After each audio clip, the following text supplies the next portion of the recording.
Hello. Good morning, everyone.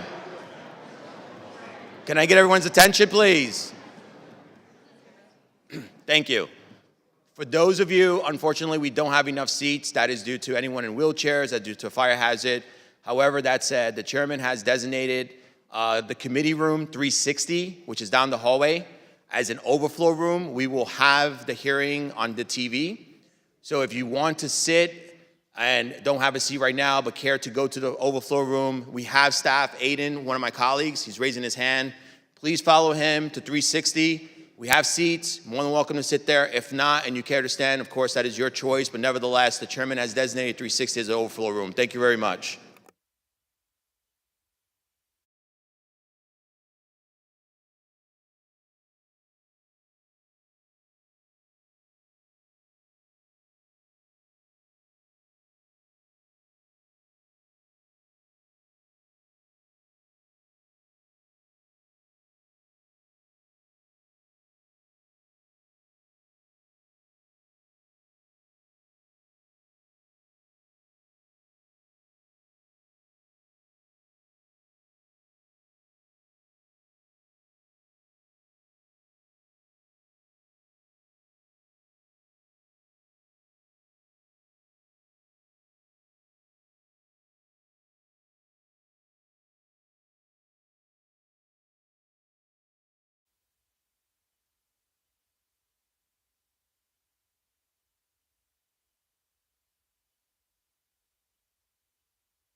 Good morning. The hearing will come to order. And good morning to everyone. Thank you all for being here, and I would like to welcome my Senate colleagues, Chairman Moran, Ranking Member Blumenthal. Before we get started, I would like to acknowledge our visitors present from the greatest state, the state of Illinois. Anyone out there? Yeah? All right. Well, just so you know, when I said this yesterday, I'm from Southern Illinois, which is a little different as far as Illinois is concerned. If you're really from Southern Illinois, you capitalize the S, and it's not a separate state, but sometimes we feel that way. But I want to thank you all for traveling here from Illinois. I know that's not an easy travel. I do that on a regular basis. But if you would, could you just please stand, those of you that can. Thanks for being here.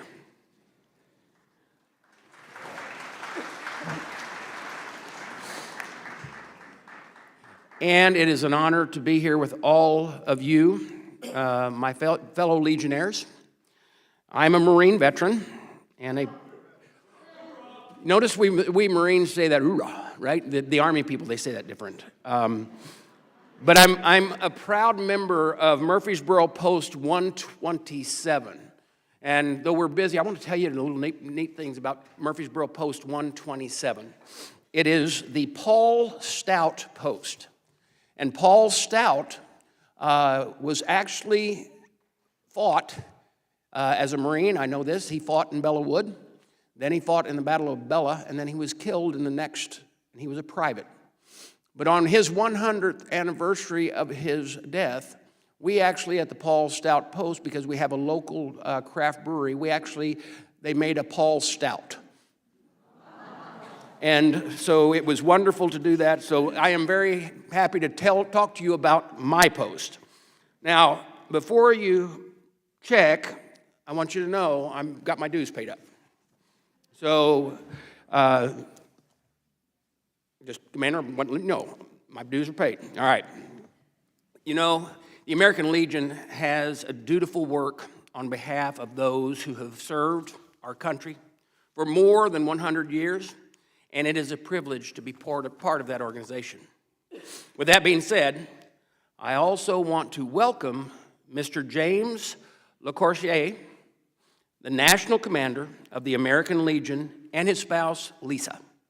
Thank you for being here today.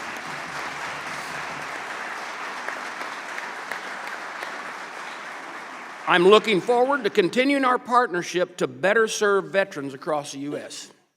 The American Legion does an outstanding job of sharing their perspective and concerns of their members with our committee.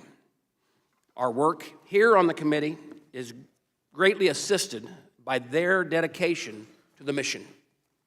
It's an honor for me to be here today, serving as the House Committee Veterans Affairs in the chair. It's my second term as chair, and I never thought this corporal would ever have an opportunity to do that. This mission of the VA committee has always been personal to me. If you were around yesterday when we had the other panels before us, you know that, so my father and his brothers were all Army, Korean War. Had a grandfather who was Navy, Second World War. Had a grandfather who was Marine, Korean War. I had an uncle that was a Marine, Vietnam, victim of the ultimate oxymoron, friendly fire. He did survive, and he's doing very well today, thanks to a lot of help from the VA. Then me, non-combat Marine, and my son, who's a lieutenant colonel today, is actually a reservist, but was active for many years. He is a JAG in the Corps. My grandson, who just got out of the Corps, who was an F-18 mechanic. So as you can see, it's really, really personal to me when it comes to our veterans. Now, every time I sit at the dais and we're getting into debate, whether it's with the VA or the other side of the aisle, I'm always thinking of the veterans. And I told this story yesterday, and I'll tell it again to you. If you've ever been around here in D.C. and seen me walking up down the halls, or seen me on the floor, or seen me here, I wear this bracelet. And this bracelet has the colors of my Corps. And it was given to me by a Vietnam veteran. Honest to goodness, he just went by Lieutenant Dan. And Lieutenant Dan gave it to me 11 years ago whenever he found out that I was going to be on the VA committee. And he said, Mike, I want to give you this, and I'm going to give you a couple of them because if you wear them all the time, you'll get them dirty, you'll wear them out. But he said, I want you to wear it because I want you to look down and remember who you're there serving. And that way I don't forget. I don't think I'd forget anyway, but this helps. For me, it's about the veteran. It's not about protecting government bureaucracy. And I know the sacrifices each of you have made. Each of you has fought to protect our constitutional rights. We had many important accomplishments last Congress, but many issues still remain. And I'm grateful for this opportunity to learn more about what we as Congress can help our nation's veterans do. Veterans should have the freedom to use the benefits of VA offered in exchange for their service to meet their individual needs. And they shouldn't be spending hours driving in their cars to get them, or combing through wonky paperwork for months on end, or needlessly waiting for a phone call to get a simple answer. You know where the VA is falling short, as do I. And you know where we need to push the agency to bring it out of the Stone Age and into the New Age. You have my commitment that as long as I'm in charge, we will continue to fight for you and the voices you represent. The hundreds of thousands of veterans outside this D.C. Beltway who just want their health care on time and their benefits when they need them. This old corporal takes this mission seriously. And I know my friend and our new Secretary of the VA, Doug Collins, does too. Under President Trump's leadership, I know we're going to put you, the veteran, and the VA services back at the center of the VA mission. And when the bureaucrats try to get in the way, I will continue to be the first to hold them accountable and get answers for you. We made great progress with the passage of the Dole Act, and I am incredibly grateful to the American Legion for their support in getting this bill across the finish line. And I am committed to improving VA's ability to hold their employees accountable so that the veterans have access to world-class care. I'm grateful to the American Legion for their support of the Restore Accountability Act of 2025, which would do just that. We must deliver for our veterans to protect their health care choice, expand economic and education opportunities, and streamline benefits and get it done. I promise to keep up the fight. We are all in together. Now it's time to it's not time to take our foot off the gas. I look forward to completing our mission alongside of you. Once again, thank you for being here today. And I want to now recognize Chairman Moran for his opening statement.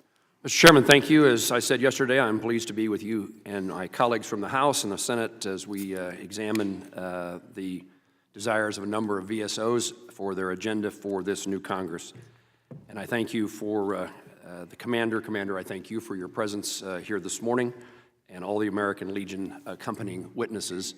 I recognize the role that the American Legion plays at home in Kansas and here in Washington, D.C. as we advocate for the well-being of veterans today and in the future.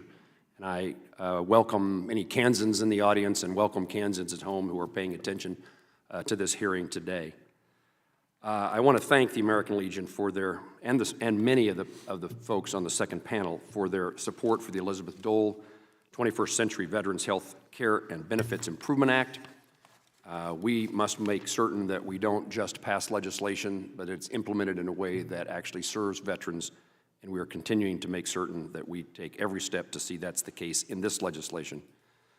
The American Legion and others testifying here today have also extended their support for the Access Act, the Precision Brain Health Research Act, the Veterans Second Amendment Protection Act, and my National Guard GI Bill Parity Act, all of which have been introduced in this Congress. As I said yesterday, the policies and programs that we will discuss today depend upon a strong and effective workforce at the VA to deliver the care and benefits that veterans deserve. I'm committed to working with the VSOs, with the American Legion and others, and my colleagues on this panel to make certain that the necessary VA workforce is preserved as the VA implements new federal workforce guidance.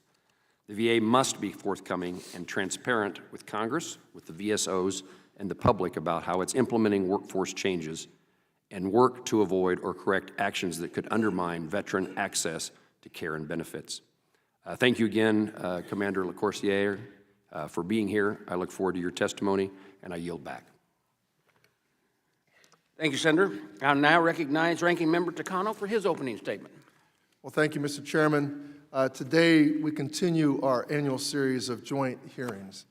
I'm pleased to welcome our first panel, the National Commander and representatives of the American Legion, as well as our second panel, representatives from Minority Veterans of America, Jewish War Veterans, the National Association of County Veterans Service Officers, the Military Officers Association of America, National Association of State Directors of Veterans Affairs, the Institute for Veterans and Military Families at Syracuse University, and the Wounded Warrior Project. I'd like to extend this very special welcome to the American Legion's National Commander, James LaCourciere, Jr. from Connecticut, and the National Auxiliary President, Trish Ward from Kansas. Now, before I begin my remarks, I have to ask, are there any Californians in the room this morning? Right on, thank you. You can do better. Well, let's move on. These hearings are important because they're a great opportunity for us to hear from the VSOs about issues impacting veterans and their daily lives. It was at these hearings in 2022 when the VSOs stood in solidarity, calling on Congress to pass the Honoring Our Pact Act. Without you, we would never have passed the largest expansion of veterans' health care and benefits since the Vietnam War. Without you, millions of veterans would still be struggling to access health care for the toxic exposures they experienced in service to our country. And I'll always be grateful to the VSOs for helping us get it done. Now, as I've said all along, the PACT Act was never meant to be a one and done. There's still so much more work to be done because the PACT was not only about toxic exposure. It was also about our promise to ensure that veterans have access to their care and benefits, and that we do everything we can to end veteran homelessness and veteran suicide, address new categories of illness and injury associated with military service, for example, blast injury and military traumatic brain injury. Finally, achieve Guard and Reserve parity, ensure that VA is welcoming to all veterans who have earned the right to be there, ensure that VA's infrastructure can support its mission, and so much more. Unfortunately, I'm not optimistic under this administration. I have grave concerns about how President Trump's executive orders are being carried out across the federal government, most especially at the Department of Veterans Affairs, and how they're going to impact veterans. We learned on Monday that VA indiscriminately fired an additional 1,400 employees. That means we have lost more than 2,400 VA employees just in the last 2 weeks, many of them veterans. And this doesn't just even account for the folks who took the questionable fork-in-the-road buyout offer. I question how purging the workforce, firing the watchdogs, and making VA hostile to certain veterans is helping VA serve veterans better. I think serving veterans is why we are all here. It is certainly why I'm here and why I serve on this committee, because I think there is no higher calling or honor than to serve those who have served. Now, since he was sworn in, I have requested information from Secretary Collins about his implementation of the executive orders and his employment actions against VA employees, none of which he has responded to. This is very troubling. I'm also concerned about the administration's attacks on inclusion and accessibility and its focus on intentional exclusion. President Trump's remarks are making VA a less welcoming place for millions of veterans. In fact, one of his first actions was to close the VBA Office of Equity Assurance, the office tasked with eliminating disparities in the award of disability benefits as a product of discrimination. It is absolutely necessary having a negative impact on access to care and benefits for our nation's most underserved veterans. This administration has turned DEI into a bogeyman to distract from the fact that they have no real solutions to the issues that Americans are struggling with, whether it's eggs and gas are getting more expensive and not cheaper, Medicare and Social Security are greater at risk than ever before, and this administration is too focused on tax breaks for Elon Musk and his billionaire friends to care. Now, the chairman is quick to claim that we want to choose bureaucracy over veterans, and I dispute that claim. What about the veterans who lost their jobs to the Trump administration's indiscriminate firings of federal employees? What about the black veterans who were unable to access VA home loans due to redlining? What about women veterans whose service is still not valued as much as their male peers and are now worried about the loss of gender-specific care at VA? What about the LGBTQ plus veterans whose health is in jeopardy because of the administration's denial of their very existence? Ensuring the institution is there to serve veterans is putting veterans first. It is our job to ensure access to world-class health care and benefits to all veterans who have earned that right, and I take that responsibility very seriously. It is my hope that I can count on the VSO community to help us hold VA accountable to all veterans, and that you will also hold Congress accountable by making sure we walk the talk, that we are carrying out our constitutional oversight responsibilities by asking tough questions, demanding answers, and taking legislative action when needed. We cannot waver in this because we know that veterans are depending on us. Thank you, Mr. Chairman. I yield back. Thank you, Ranking Member. We now yield to the Ranking Member of the Senate, Mr. Blumenthal, for his opening statement. Thanks for being here again. Thank you, Mr. Chairman. I'm honored to be here with fellow Legionnaires.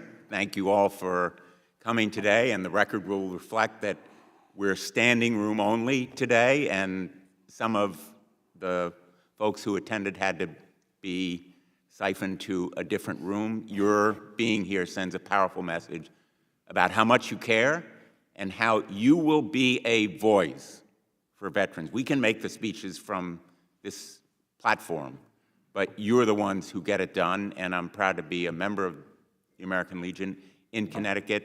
Very proud to welcome my fellow Legionnaire, Jim LaCourciere, and your wife, Lisa, and thanks to all of your family. We know that in the military and in the VSOs, families serve, spouses and children serve as well as we do. And of course, to my colleague, Joe Courtney, thank you for being here to do the introductions. We know that service in the military these days is very much a matter of family. Less than 1% of our entire population these days have anything to do with service in the military. My two sons who have served, of my 4 children, my son Matthew, whom some of you know, a Marine Corps veteran, served as an infantry officer in Afghanistan. My other son, Michael, a Navy SEAL. But they come by it because they have looked to you as role models. And I'm very proud to have been in the Marine Corps Reserve myself. Service in the VSOs and advocacy for veterans is a bipartisan task. Let me just stress, it always has been, and it must continue to be. I'm proud to serve with Senator Moran and to introduce with him just recently the National Guard and Reserve GI Bill Parity Act, which would expand the GI Bill's eligibility to Guard and Reserve members. Every day in uniform ought to count for those kinds of well-earned benefits. And with Senator Bozeman, the Caring for Survivors Act, which would increase the dependency and indemnity compensation payments to surviving spouses. We have to continue that bipartisan tradition. And I want to thank the veteran service organizations for blowing the whistle on what is happening these days, literally every day. You heard some of them from Representative Takano, and I quoted yesterday from the Veterans of Foreign Wars, Commander Liphart, who said that the administration is engaged in indiscriminate firing, I'm quoting him, of veterans in the government workforce. I am also calling on VFW members to march forth and join me on March 4th when he will be testifying, and I'm quoting him, "I want to see hats in the hallways of our Capitol as our legislative committee members engage with lawmakers in demanding that they honor the contract the government made with those who have already served and sacrificed so much for America and their fellow Americans. It's time to apply pressure and stop the bleeding," end quote.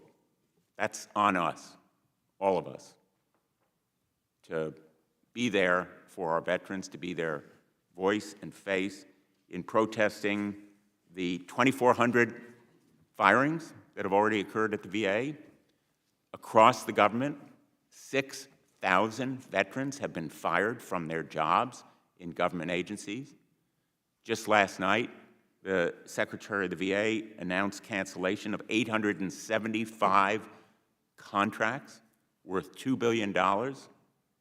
He began his message, quote, "I got some big news for you," end quote. And then he had a happy talk video, which assured us that no problem, nothing to see here, they're all just consulting contracts. Well, in fact, I have a spreadsheet. I'm going to ask, if there's no objection, Mr. Chairman, that it be made a part of our record. Without objection.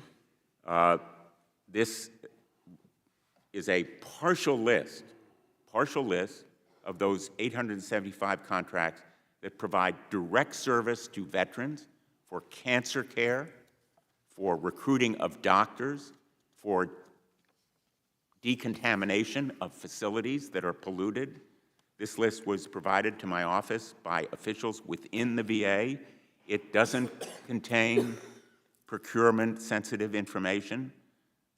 It's a description of some of those contracts and input from VA officials on why they are needed to help serve veterans and taxpayers.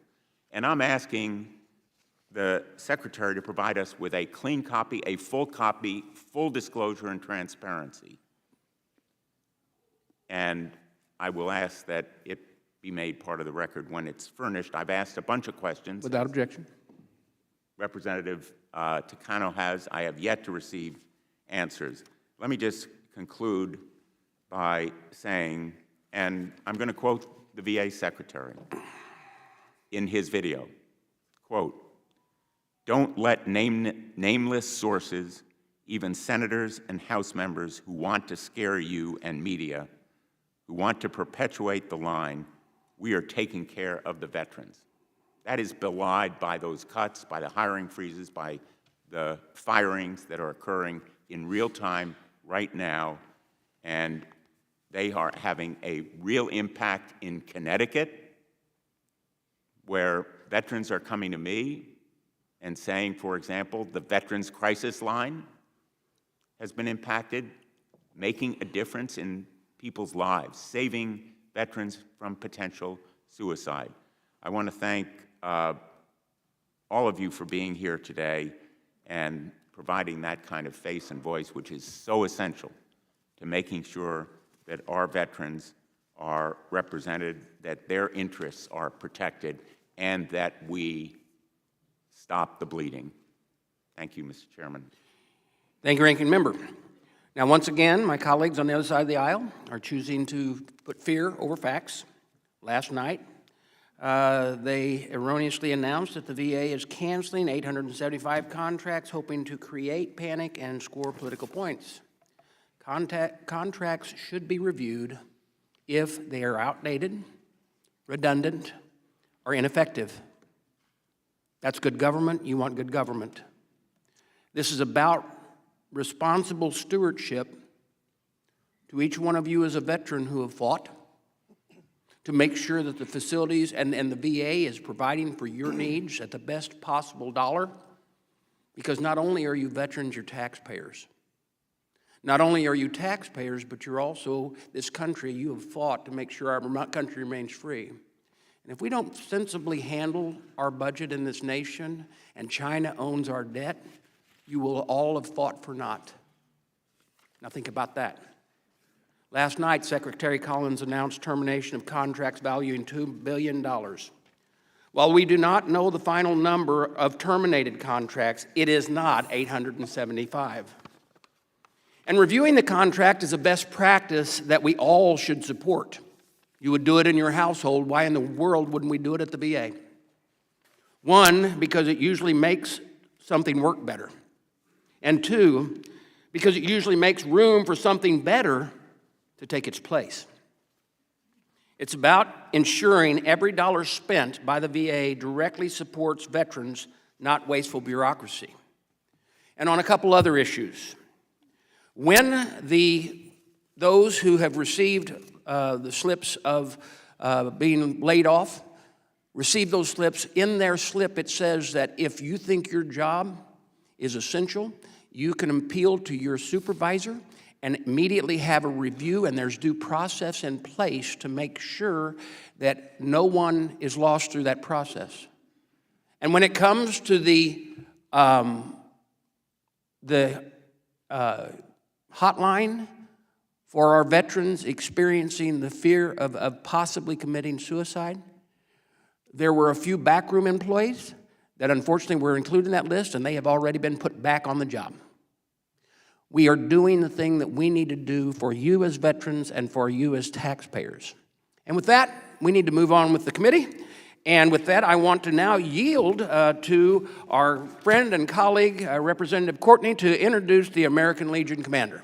Great. Well, good morning, and thank you, Chairman Boss, Chairman Senator Moran, Ranking Member Blumenthal, my friend and colleague from Connecticut, and Ranking Member Takano.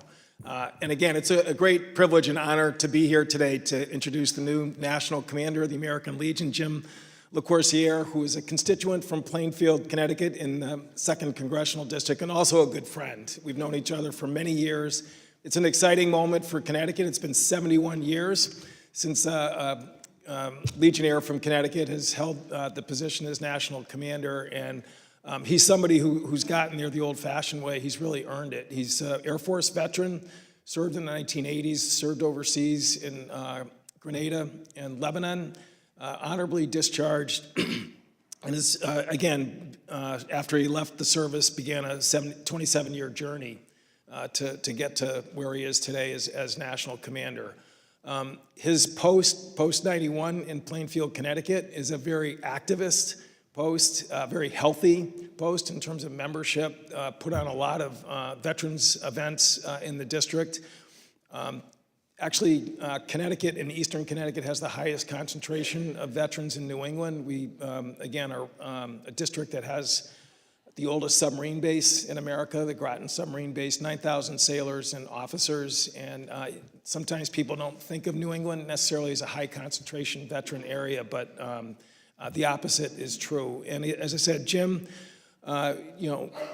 both as a local commander and also working in the State Department of American Legion in Connecticut, again, has just been a really passionate advocate for advancing the goals both at the state level in Hartford and here in Washington, D.C. But even more importantly, we've worked together on individual casework with veterans who have been struggling in terms of getting the help that they need. And again, I just cannot think of a better person to really take on the tough job of leading this great organization, the American Legion. A lot of people are very cynical these days, obviously, about Washington, D.C. They think the only way you can ever get anything done down here is by hiring lobbyists or having super PACs. The American Legion is actually the true rebuttal of that in terms of just the grassroots advocacy, with individual members coming to members of Congress office to advocate year in and year out.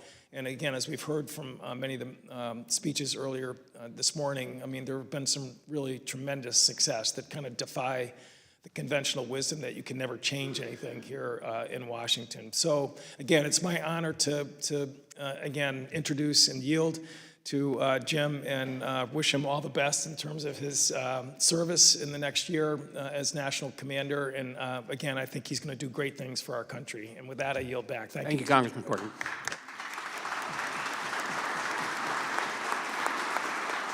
And I would now like to recognize Commander LaCourciere to introduce the individuals on the panel.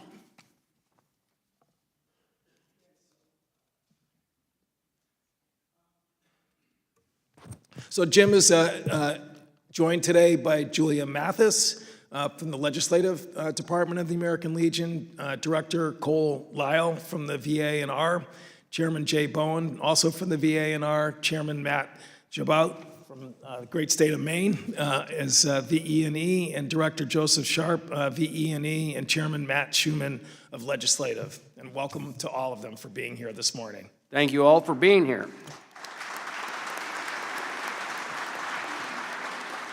And Commander, you are now recognized for 10 minutes for your opening statement. Thank you, Chairman Boss, and thank you for the very kind introduction, Congressman Courtney. I would also like to give a special shout out to Senator Richard Blumenthal, also from Connecticut. Chairman Boss, before I begin, with your permission, I would like to introduce a few very important people to me. So, Sons of the American Legion National Commander Joseph Davaretti of New Mexico. American Legion Auxiliary National President Trish Ward of Kansas. American Legion National Officers serving with me this year. And past National Commanders of the American Legion. And lastly, my incredible wife, Lisa.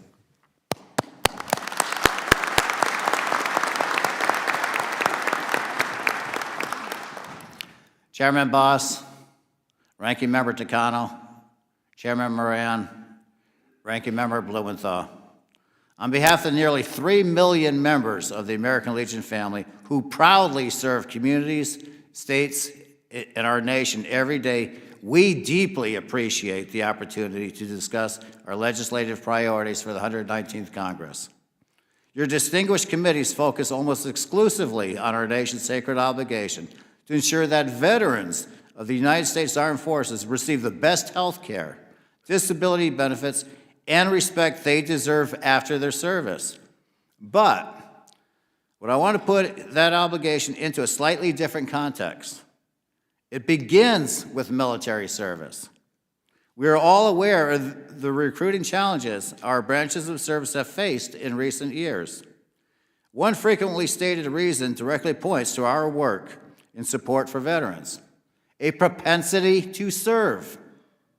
Military service is an important commitment. A major part of the American Legion's purpose is to make sure that commitment provides worthwhile during and after time spent in uniform.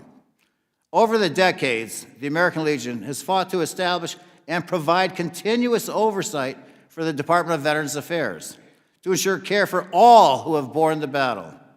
We drafted and fought to pass the GI Bill and to improve it regularly over the years so it stays relevant for new generations, to empower those who served with opportunities to succeed.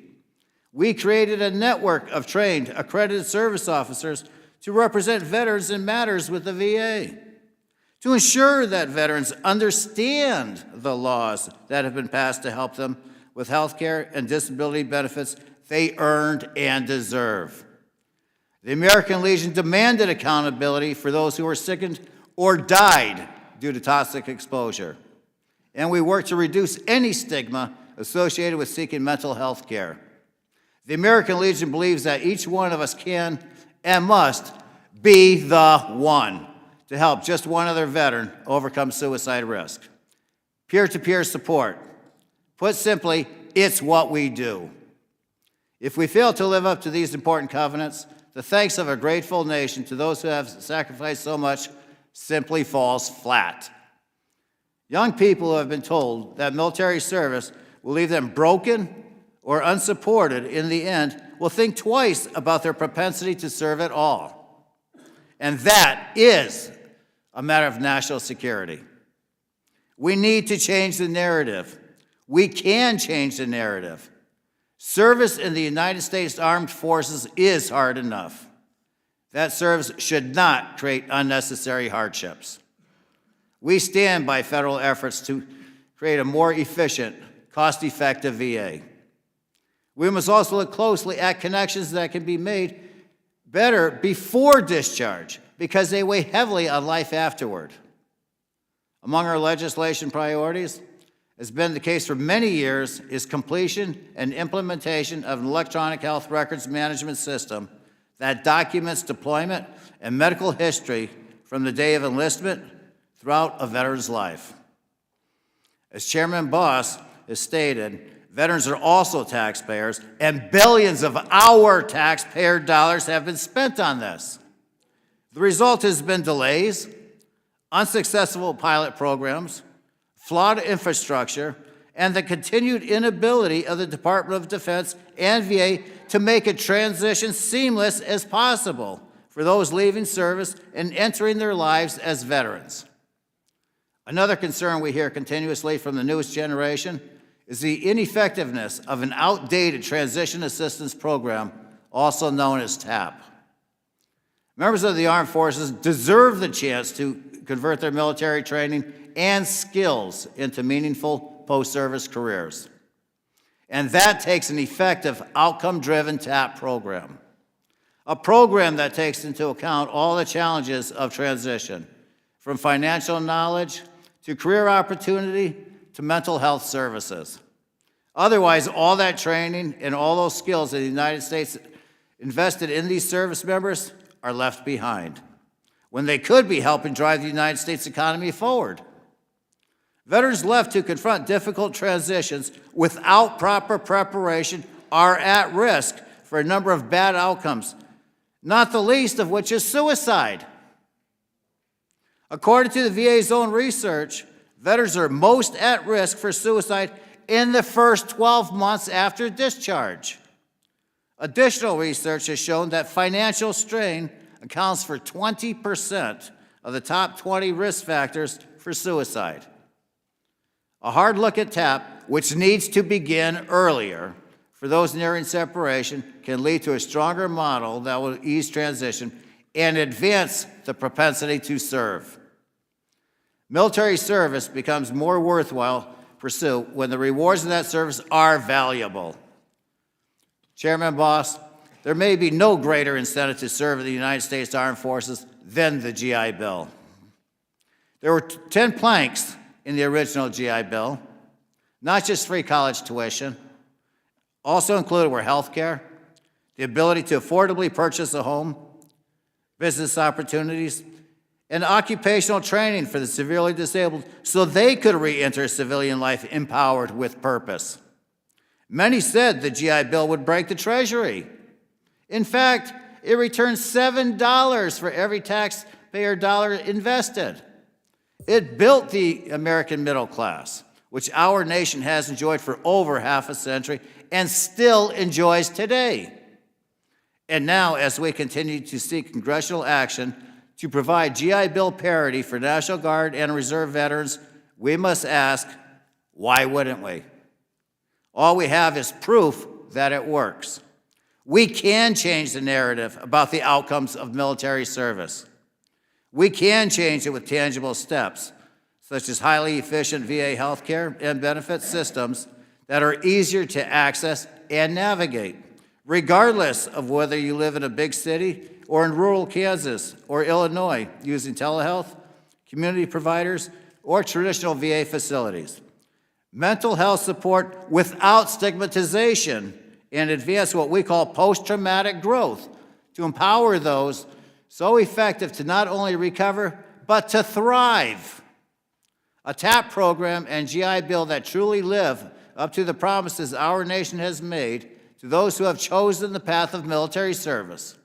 A propensity to serve simply means understanding the value of the commitment I and my fellow Legionnaires in this room have made. It's a lifelong commitment, and we are all proud of our service because we know America is worth it. We are duty-bound as veterans who believe in a strong America to do all we can to show that worth. In the American Legion, we don't just talk about these issues, we live them. So far, our academic partner, Columbia University, the American Legion have trained more than 12,000 people nationwide to identify risk for veteran suicide and take the right steps to prevent it through our Be the One mission. Last year, American Legion service officers helped more than 1.2 million veterans free of charge with their VA disability claims, resulted in $21 billion in awarded claims to veterans. Each year, the American Legion at the local, state, and national levels is involved with more than 1,100 career events to help veterans and families in transition. The American Legion family also spends millions of volunteer hours and donates billions of dollars annually to support VA facilities nationwide. We also mentor thousands of young people each year and award millions of dollars in scholarships to help them become productive, responsible citizens. And when natural disasters strike, from hurricanes in the Carolinas to wildfires in Los Angeles, our members leaned into harm's way and provide relief. American Legion family, posts, squadrons, and units have been vital partners in recovery from disaster for over a century. Like you, we all took an oath to support and defend the Constitution of the United States of America. We work with our government of this great nation that pledged our lives to defend because we want to see America continue to prosper. On behalf of the nation's largest veteran service organization, I thank you for the opportunity to share these thoughts with you and look forward to working with this new Congress, especially as we draw nearer to the 250th anniversary of our great nation's independence. Chairman Boss, Chairman Moran, I thank you for the opportunity to address your critical committees, and I look forward to answering your questions you or other members may have. Thank you.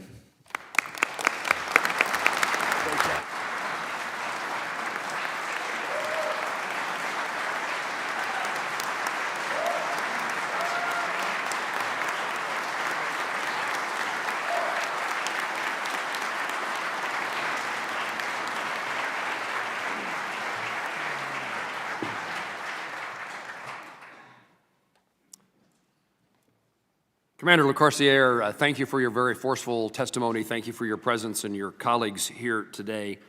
We're going to have a round of 3-minute questions, and I'd ask my colleagues, because of the length of the day, that we work hard to stay within that 3 minutes. And I now recognize myself for that first 3 minutes. Commander, are you hearing concerns from veterans whose conditions are not covered by presumption of service connection, or whose locations or years of service are not included in existing presumptions? If so, are you voicing these concerns to the VA, and what are you being told by the Department of Veterans Affairs? Chairman Moran, the American Legion cares deeply about this and how it impacts our veterans. At this time, to give you a more clear response, I'd like to turn it over to Director Cole Lyle of VA&R. Director? Thank you, Commander, and thank you, Mr. Chairman. The American Legion obviously lobbied very hard for the passage of the PACT Act. I think the greatest mechanism that the PACT Act created was the ability for the VA to consider new presumptive conditions in a faster, timelier manner, so we don't get into another Agent Orange situation where veterans have to wait years and decades to receive the benefits and health care that they deserve from specific conditions. I am not aware of any specific conditions not currently covered by the list of presumptives under the PACT Act, but I'm happy to take that for the record. Let me, thank you for your answer. Let me follow up with a reminder that Title II of the PACT Act established a new framework to make decisions regarding new presumptions and of service connection, which hopefully intended to make it easier for non-toxic exposed veterans to file for, receive, and receive disability compensation. Over 2 years after the enactment of the PACT Act, I would ask if the VA is utilizing that process in consultation with you and other VSOs to give you the opportunity to provide that information. Thank you, Mr. Chairman. So the VA is supposed to have quarterly briefings and updates in collaboration with the veteran service organizations. They have not been occurring on a regular basis, and we have expressed concerns to VA officials about those meetings to continue to have a collaborative discussion on new presumptive conditions. Thank you. I will do the same thing. Commander, could you speak to the important role that state veterans' homes play in caring for our nation's veterans, and why, at least in my view, it's critically important to increase resources for the creation of new homes as well as renovate and expand existing homes? Chairman Moran, again, thank you very much for that question. And because the American Legion cares about this with our veterans and how they're impacted by it, for more clarity, I'd like to turn that back over to Director Cole once again. Director? Thank you, Commander, and thank you, Mr. Chairman. State veteran homes obviously play a critical role in the long-term care and health services of our nation's veterans. You know, the American Legion will continue to advocate for funding and for the creation of state veterans homes in support of our nation's veterans. Thank you. I now recognize the ranking member of the House, Representative Takano. Thank you, Chairman Moran. Commander LaCourciere, have you seen the VFW statement related to VA's indiscriminate firing of veterans? Ranking Member Takano, no, I have not read that yet, but I did hear about that, and after this conference, I will look into it, and then I'll discuss it with our DC staff. Thank you. Do you agree with some of the sentiments in that statement that the loss of thousands of VA employees, many of them veterans, is troubling?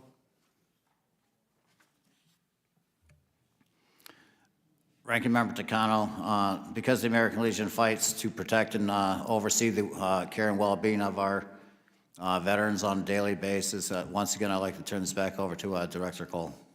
Thank you, Director. Thank you, Mr. Thank you, Cole. Commander. And thank you for the question, Ranking Member Takano. Obviously, there's a lot of anxiety about this in the veteran community. We, 2 days ago, we held a leadership panel with senior career officials of the VA who actually did express happiness with the liberal exemption policy, as they put it. The firings themselves, we spoke with the Secretary of Veterans Affairs yesterday. Today, our testimony is our statement that we did have a conversation with him and concerns about the clarity in which these firings were occurring, and that we would like to have a productive conversation with him and with your committees going forward about how it would impact veterans. But the career officials that we spoke with, I asked this direct question and said, do you anticipate any impacts of these firings on veteran direct health care and benefits? And they did not express any concern that they would, but we will continue to have productive conversations with them. What about the veterans themselves who have had stellar performance records, but the memo which stated that they were fired because of their performance is one of the reasons? Do you have any concerns about actual veterans who were dismissed with such memos? Sir, I am not aware of any specific cases. I'm happy to take that for the record, work with your office on those specific cases. But I will say the American Legion, whether it be government employees or private sector employees, stands ready to assist veterans dealing with unemployment, financial challenges, and other things. Well, thank you.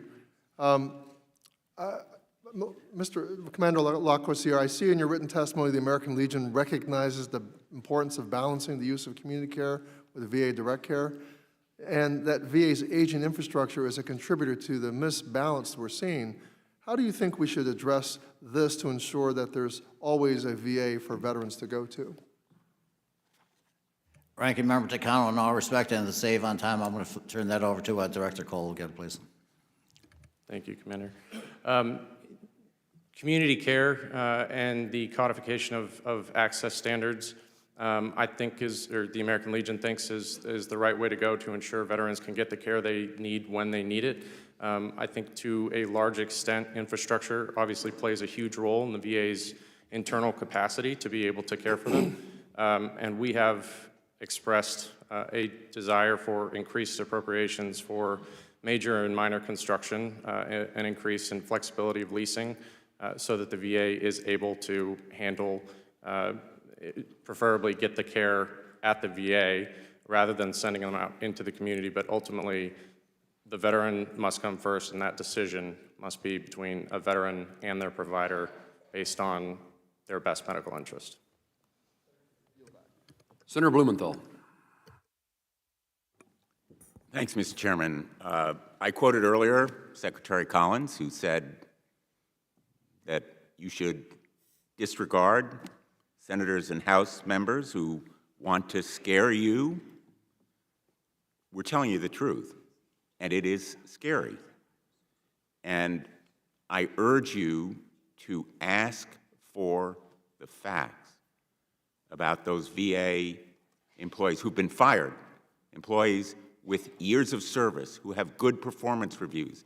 And more important than even their fate, they serve veterans. They are the ones who process those benefits under the PAC Act. One of the most common constituent complaints I receive, and you as Legionnaires, probably with your fellow veterans here, is the delay in processing benefits. These are not gifts. They are not charitable handouts. You've earned them under the PAC Act, under all of the government programs that keep promises to you. The VA is breaking those promises, and it isn't even the VA, it's Elon Musk, who is using algorithms and AI formulas. His tech bros are applying them to decide, well, so-and-so is dispensable, this benefits processor, these doctors, we need to reestablish the kind of oversight and supervision that they are eliminating through abolishing and firing the inspectors general. I want to thank you, Commander, for your testimony. Quote, the hiring freeze has the potential to impact millions of veterans, particularly those waiting on adjudication of claims post-PAC Act. That indicates to me that you share this concern. Do you know of veterans, Commander, who have been delayed in terms of benefits received? Ranking Member Blumenthal, thank you very much for that question and everything. That is a topic that we are very concerned about because we do care about the well-being of our veterans and their families. But at this time, once again, I'd like to defer it over to Director Cole. Thank you, Commander. And thank you, Ranking Member Blumenthal. We, again, spoke with those VA officials and raised similar concerns. I know the last year, VA officials said that they were aiming at VBA and the Board of Veterans Appeals to get back to pre-pandemic levels by the end of 2025. I asked them, in consideration with all the personnel changes, the hiring freeze, return to work, all of them, if they anticipated any negative effect on veteran benefits, and they indicated that it would not affect their ability. They said that that goal to get back to pre-pandemic levels by the end of this year was still the target.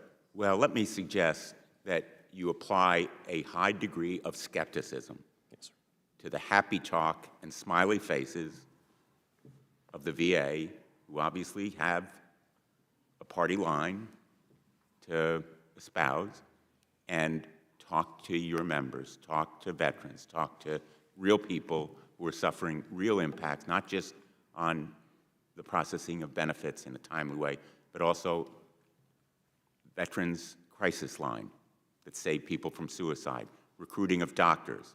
There are shortages, I'm willing to bet, in most of your VA facilities, doctors and nurses. They need to be recruited and retained. Go down the kinds of services that are essential to health care and benefits. You can't fire 2,400 people without there being an impact. I yield back. Thank you, Senator. Representative Redewagen of American Samoa is recognized. Thank you, Chairman and ranking members. Talofa lava. I want to thank you for holding this important hearing today, as well as thanking the panel for being here. Thank you for your sacrifice and service to our nation.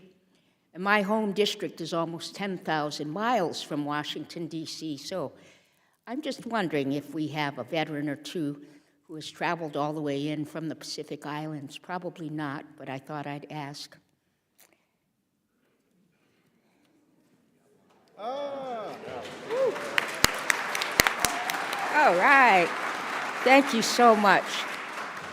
I wanted to say that just a few weeks ago, I traveled by car down south and visited 8 military installations. And I also invited the American Legion to come along. And so we were able to visit 9 American Legion posts, and I was honored to spend time and have little town hall meetings along the way with hundreds of veterans. And so I want to thank your leadership for helping to put this together. And my special thanks to American Legion's Ariel de Jesus for accompanying my husband and me on this rather lengthy trip. Commander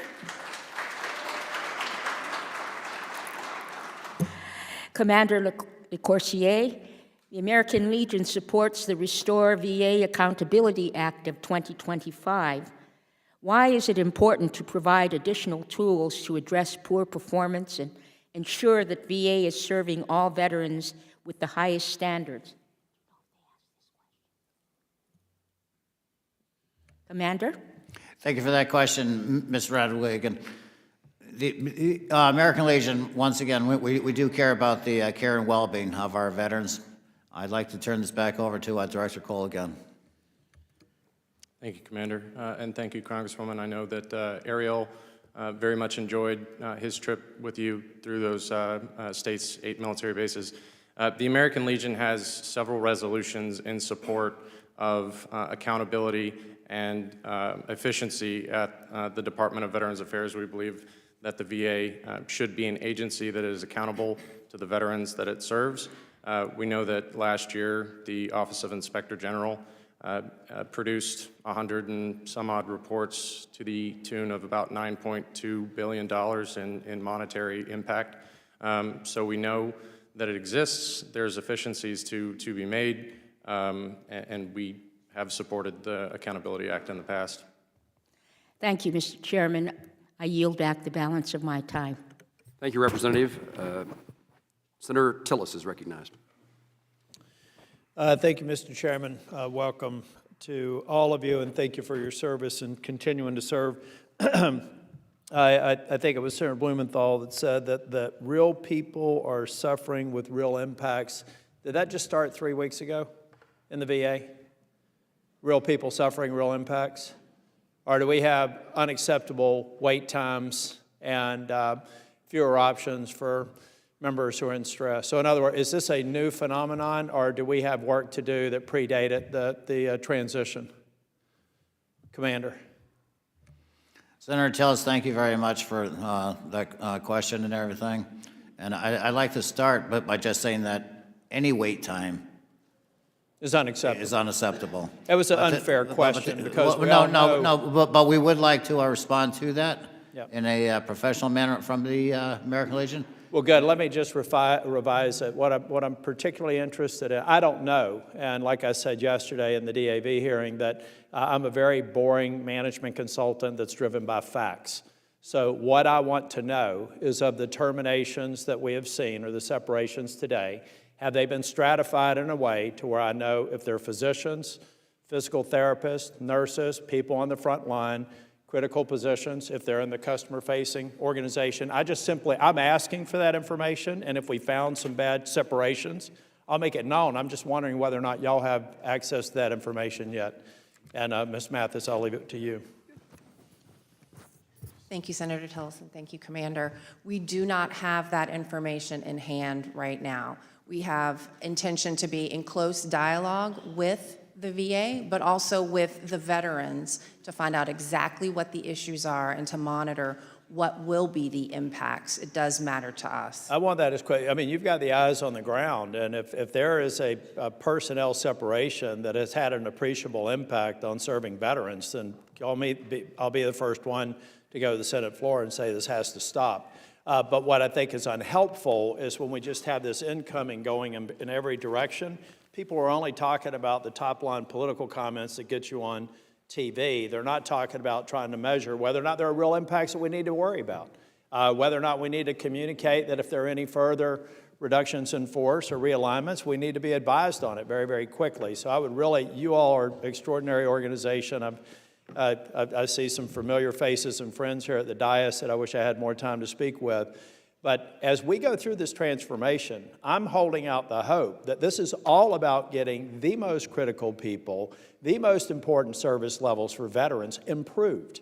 There's a thesis here that this is somehow, and it just seems odd for me to accept just on its face, that this is all with an intent to degrade opportunities for veterans to get a receipt, get another payment on a debt we can never repay. Why does anybody think that that is politically or operationally sustainable? So to my colleagues on the other side of the aisle that want to focus on the top line, that's fine. We're in a committee hearing. There are TVs on and cameras on.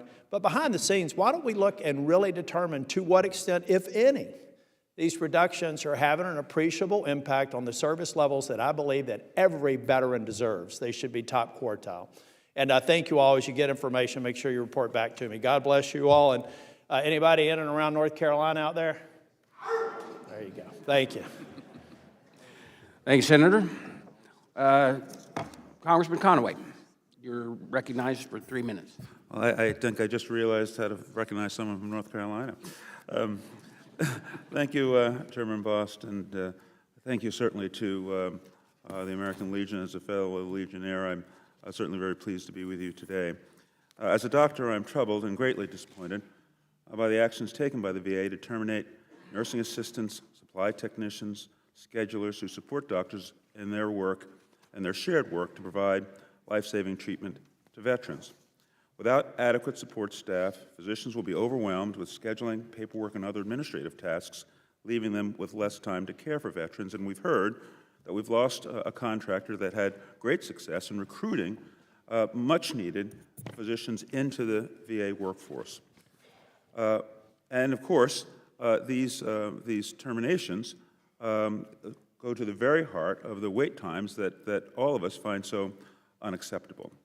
My staff met just yesterday with employees who worked as trainers for the many persons who were discharged, terminated from the Veterans Crisis Line. Now, we know, and we've heard testimony, written testimony from Commander LaCorsaire, that we're seeing marked increases in the use of the Veterans Crisis Line. Many calls are coming in today, and I heard in my office just yesterday from local American Legionnaires about the 22 men that we're losing and women that we're losing every day to suicide. So it's particularly concerning to hear about and understand that these cuts have taken place. So could you elaborate, Commander, on the implications of understaffing the crisis line, and what impact do you think these cuts are going to have on veterans and family, not only in the crisis line, but in these critical service areas that support the work that the VA does to provide life-saving care? Congressman Conway, thank you very much for that question. As we stated earlier, the American Legion, we do care about all of our veterans, but we also care that they get the proper care in a timely manner that they deserve. And we need to continue the peer-to-peer support and making sure that they have the right tools that they need with health care. We are aimed and focused on reducing veteran suicide. Every suicide matters. We care about that. That's why we have our Be the One mission. But to give more definition to your question there, I'm going to turn it over to Director Cole. Thank you, sir. Thank you, Commander. And thank you, Congressman, for the question. As the Commander stated, suicide is one of the American Legion's top priorities with the Be the One mission. We at local posts don't hear, we hear often from veterans who have been personally affected by this. So it's something we're very passionate about. I would say in terms of the Veteran Crisis Line, we did hear about the 2 employees that were fired and then reinstated 2 days later. There have been some concerns about how some of the executive orders work in concert with each other. For instance, the hiring freeze, VCL, crisis responders were exempted, but return to work was not exempted, which will make it harder for the VA to hire those folks. And they'll have to potentially take silent monitors, what are called silent monitors, and place them as crisis responders. So there could be a capacity issue. We have not seen anything currently, and we are working collaboratively, and we will communicate with the department and with your committees about this issue going forward. Thank you, and thank you, Mr. Chairman. Thank you. Senator Hassan, you are recognized for 3 minutes. Thank you, Mr. Chair, and to our chairs and ranking members. I'm grateful for this hearing, and Commander and all of your colleagues and all of the veterans in the room, welcome. I honor my dad's World War II service and his memory by being a member of the auxiliary, so thank you for welcoming me to that as well. And any Granite Staters out there? Anybody from New Hampshire? Excellent, thank you, and welcome. And look, I don't have a question about the recent events at the VA. I will just say this. First, the administration fired the Inspector General at the VA. Then they laid off 2,400 people. Now we're seeing all of these contract cuts that may, in fact, impact essential services to veterans.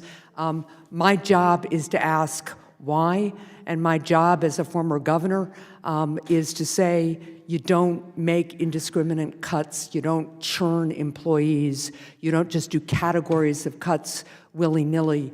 You study, you look at ways you can coordinate and streamline services, and you look at the impact before you make this kind of layoff and take these kinds of actions. And the Inspector General, of course, is the person who's charged with going after waste, fraud, and abuse. And to fire that person right away is really troubling to me. So I hope we will have some more transparency. I hope the Secretary will come, and I hope he will explain what they have done and why he thinks it's good for the VA and, more importantly, good for our veterans.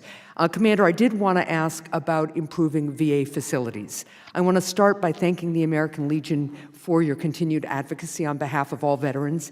In your written testimony, you discussed the fact that the VA medical facilities are on average roughly 60 years old and in need of significant repairs. That's something we're very familiar with in New Hampshire. The Manchester VA Medical Center is almost 75 years old, and twice in the past 8 years, pipes have burst in the medical center, causing significant damage and delay of care for veterans, cancellation of entire procedures. I've worked with the VA to help address this issue, and I'm going to keep doing that, but we all know veterans in New Hampshire, veterans around the country deserve the best care at the best facilities. They've earned that. So, Commander, can you please discuss the need for robust commitment to improving VA's infrastructure and how that will benefit veterans? Ms. Hanson, thank you very much for the question and the statement as well. The American Legion, we do truly care about the conditions of our facilities, because that affects the well and care being for our veterans as patients and everything. And that's the reason the American Legion, we have the system we're saving. But to give more defined answer, I'd like to turn it back over to Director Cole again. Thank you, Commander. And thank you, Senator, for the question. Obviously, the infrastructure problem in recent years has been exacerbated by community care, in the sense that more veterans are eligible to receive care in the community because the VA can't provide the care in a certain reasonable time or distance. Preferably, the VA is a one-stop shop for veterans, and VA facilities that are in need of modernization should be modernized. I think historically the recent administrations have submitted budgets to Congress in the neighborhood of $2 to $3 billion for major and minor construction infrastructure projects. Yep. And obviously, in a budget-constrained environment, the VA has to make some choices about where that occurs. So I think there's definitely room for improvement in terms of Congress's commitment to VA infrastructure, particularly with codification of access standards. Thank you very much. And Mr. Chair, I'll follow up with the witnesses about some issues with CMP exams that I know we're all concerned about. Thank you. Thank you. Representative Hamanay. Thank you, Mr. Chairman. And as a member of the American Legion Post 107 in Phoenix, Arizona, it's an honor to be with all of you here today. And I know you're continuing your service by being a voice for so many veterans, so thank you all for coming, and thank you for all the volunteers. Now, Commander, President Trump, in his last administration, championed veterans' choice in health care, and I know it's a top priority in his administration right now. But we continue to hear stories about veterans facing long wait times and denials for community care. How can the VA ensure bureaucrats can't arbitrarily deny veterans their right to seek community care? Thank you, Mr. Robinette, for that question and everything. Because we do care about the care and well-being of our veterans and everything. That is a priority topic for us and everything. But for more clarity, I'd like to turn it over to Director Cole. Thank you, and I am actually going to defer to my chairman, Chairman Jay Bowen. Thank you. Thank you, Cole, and thank you, sir, for the question. We certainly do care about ensuring our veterans get the care that they need, when they need it, and where they need it. That's priority one for the American Legion. And if that's through community care, that's good, as long as we have the VA providing the oversight necessary to ensure that the standards are kept. And what are you hearing from veterans about their ability to access mental health care in their communities under the VA's current approval process? We're hearing very good and not so good. It just depends on the region of the country and the VA medical center and the community care area. It's probably like any other place, and civilian care too. You can hear very good and you can hear very bad. When we hear anything that is not up to standards, we certainly investigate, and we work towards getting that fixed, working with the VA to get that done. Right, but it's, you know, veterans should be treated well no matter if they're from the inner cities or from the suburban areas or from rural areas. And I think we need to make sure that we have a common standard across the country. And I know that's a top priority for you all. Thank you, Mr. Chairman. I yield back. Thank you. Now recognize a person that formerly was in the House and served on our committee in the House, but now is in the Senate, and he looks really good in the Senate. And my neighbor, Senator Banks. I'm sorry. Thank you, Mr. Chairman. It's an honor to be back, and it's an honor to be the first Hoosier to serve on the Senate Veterans Affairs Committee in a long time. So I spent 6 years serving with Chairman Boss. Thank you. And I want to thank all the Hoosier Legionnaires who are in the room. Thank you for coming all the way from Indiana to be a part of this hearing. And to all of you, when you come and educate us on your priorities, it helps us fight hard to make sure that our nation's heroes get the service that they have earned from this country. And your work here today helps us in a big way to do that. Mr. Commander LaCourciere, as you know, Indianapolis is going to be hosting the National Veterans Creative Arts Festival in May, presented by the American Legion and the VA. This festival is a great opportunity for veterans to showcase their work, and these creative projects are an important part of many of our veterans' rehabilitation. Can you tell us more about the event and the value that it provides? Senator Banks, thank you very much for that question. The Creative Arts Festival is actually a very huge highlight. You know, it brings out the best of our veterans that sit back and they use their creativity in various facets, whether artistic, painting, playing a piano, whatever the case may be. It's another form for them of their therapy that they must need to decompress and deal with mental health in various aspects. Mental health, as we all know, is a very large scope. And if they can sit back and find a way to tunnel it in their way without using drugs, anything, you know, or anything along that scope, because we sat back in the years back, we sat back and we medicated our veterans. They came home, they'd seek mental health assistance, they'd go to the VA, receive a bottle of pills, and be sent home. That's not cutting it. We want our veterans to be able to think clearly, but we also want them to survive. They can help us grow the economy by being on this side of the earth. So yes, the American Legion's Creative Arts Program, to me, is a very high profile and great program because it's for all veterans. Very, very well put. Indiana is very proud to host this event in May, and we thank the American Legion for providing that opportunity for our nation's veterans. Look forward to highlighting it. Thank you for choosing Indianapolis as the destination for that event in May. Mr. Chairman, I yield back. Thank you, Senator. We now recognize Congresswoman Sheffis McCormick for 3 minutes. Thank you, Mr. Chairman.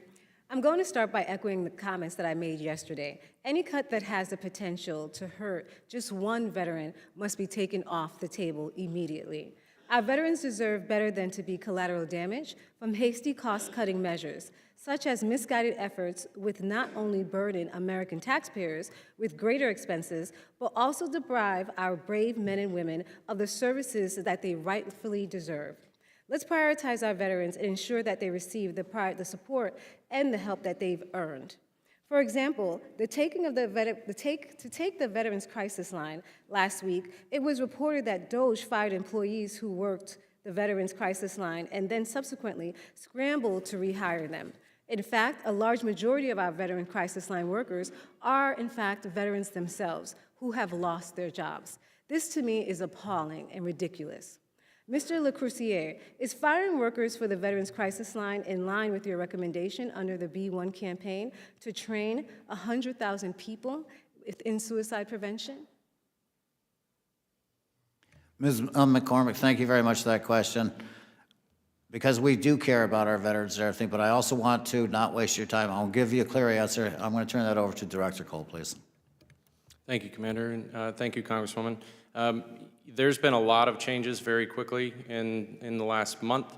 We're encouraged that all critical essential personnel have been exempted, and the VA's 4 agencies have assured us that the exemption policy is very liberal. If a supervisor at the VA sees one of their personnel in a mission-critical position, that they have the ability to go to leadership and that position to be exempted. I think VHA's 300,000 so far. VCA has 15 occupations dealing with families and maintaining cemeteries. Particularly with the Veterans Crisis Line, it's a critically important tool for crisis intervention to attack the veteran suicide issue. And we have not heard of any direct impacts to veterans based on the personnel actions by the administration. But as we mentioned earlier, we are closely monitoring those, and we will work with this committee and with the VA to ensure that there is no direct harm to veterans. Now, do you believe we should be investing more in growing the actual staff to deal with the Veterans Suicide Prevention Line and to deal with veterans' health, mental health?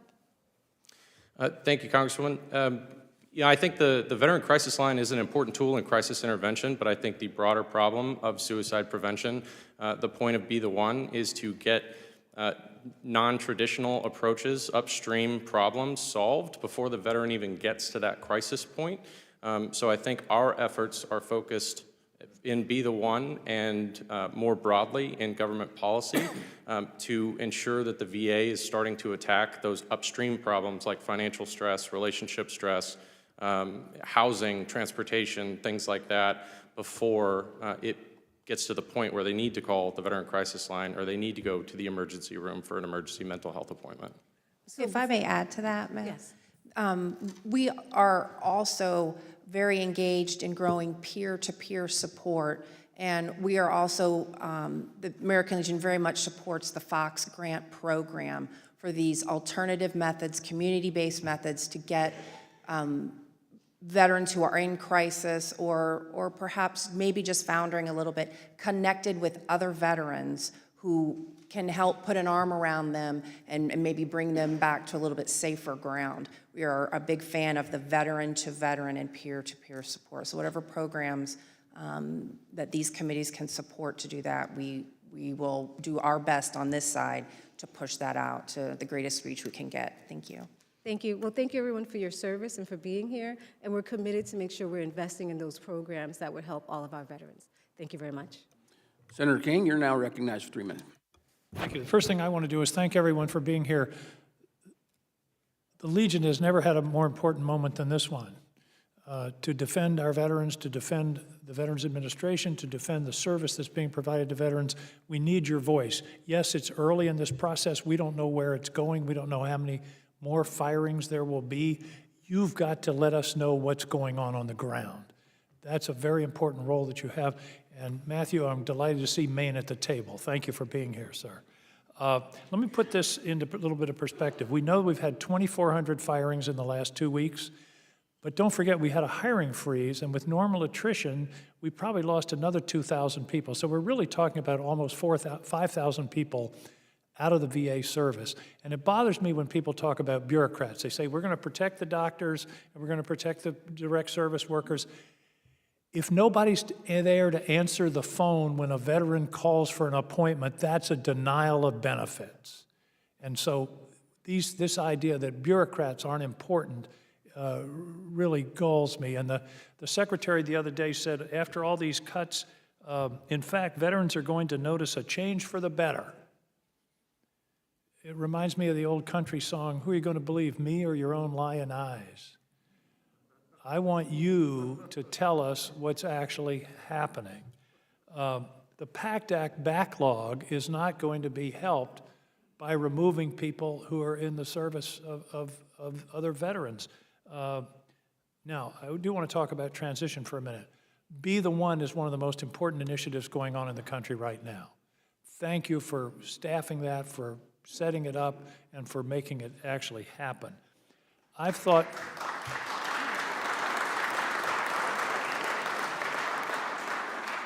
I have a simple formula for transition. I think the Defense Department should spend as much money on transition as they do on recruitment.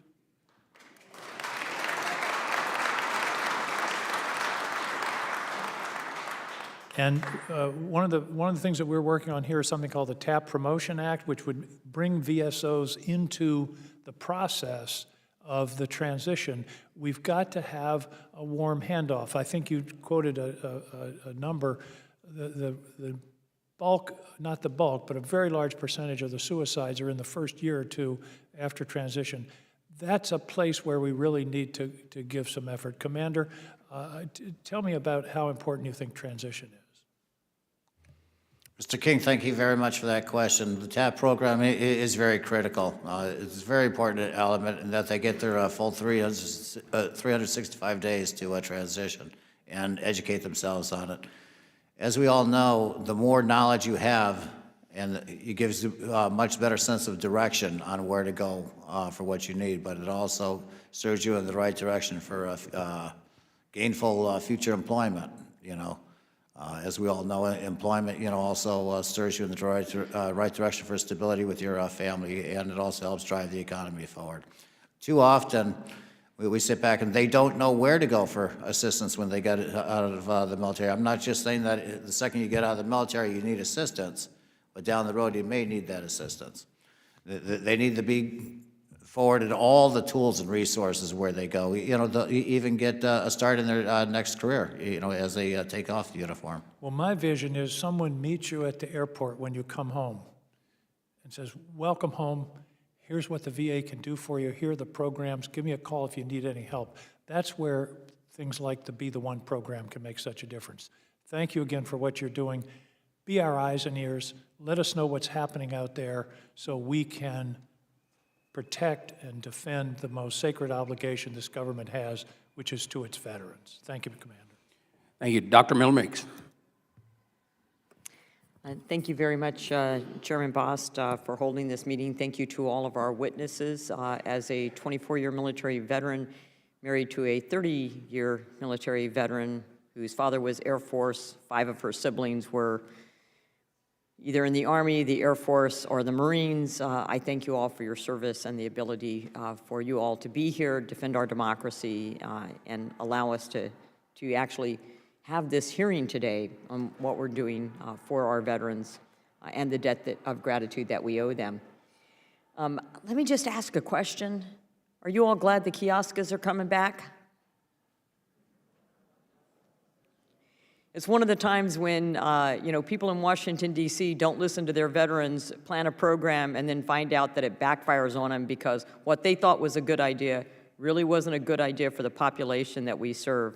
I've heard a lot about them, so we're glad that, that the VA has reconsidered. Ms. Mathis, let me also thank you for mentioning the Fox Grant program. It's a program that the bill that I'm sponsoring as a chair of the Health Subcommittee, one of those things that it's very important, and your mentioning of the peer-to-peer support. And I say this, we have a Quad City Veterans Outreach Program in Davenport, Iowa. So these are veterans serving veterans or, you know, family members of veterans serving veterans who has done a great job in, you know, allowing a platform for veterans to come and just talk to other veterans. And I thank you for underscoring the importance of that. And then, Mr. LaCourcive, you mentioned on suicide prevention and how challenging it is. And can you ask or tell us, you know, what other things do we need to do in Congress to help you all? And did you think it was appropriate? We had a health subcommittee hearing here and found out that the VA did not consider residential mental health care or residential substance abuse disorder treatment to fall within the 30-day window or 40-mile window of the Mission Act. And so these patients were refused. Did you think that's something that helps us to deter, suicide, and also treat PTSD or substance use disorder. Doctor, thank you very much for that question. As we did mention earlier, the American Legion, we truly do care about every life of a veteran and the care and well-being. Suicide is something that we truly take to heart, and we're trying to monitor that. But to give a direct answer to you, I'd like to turn it over to Director Cole.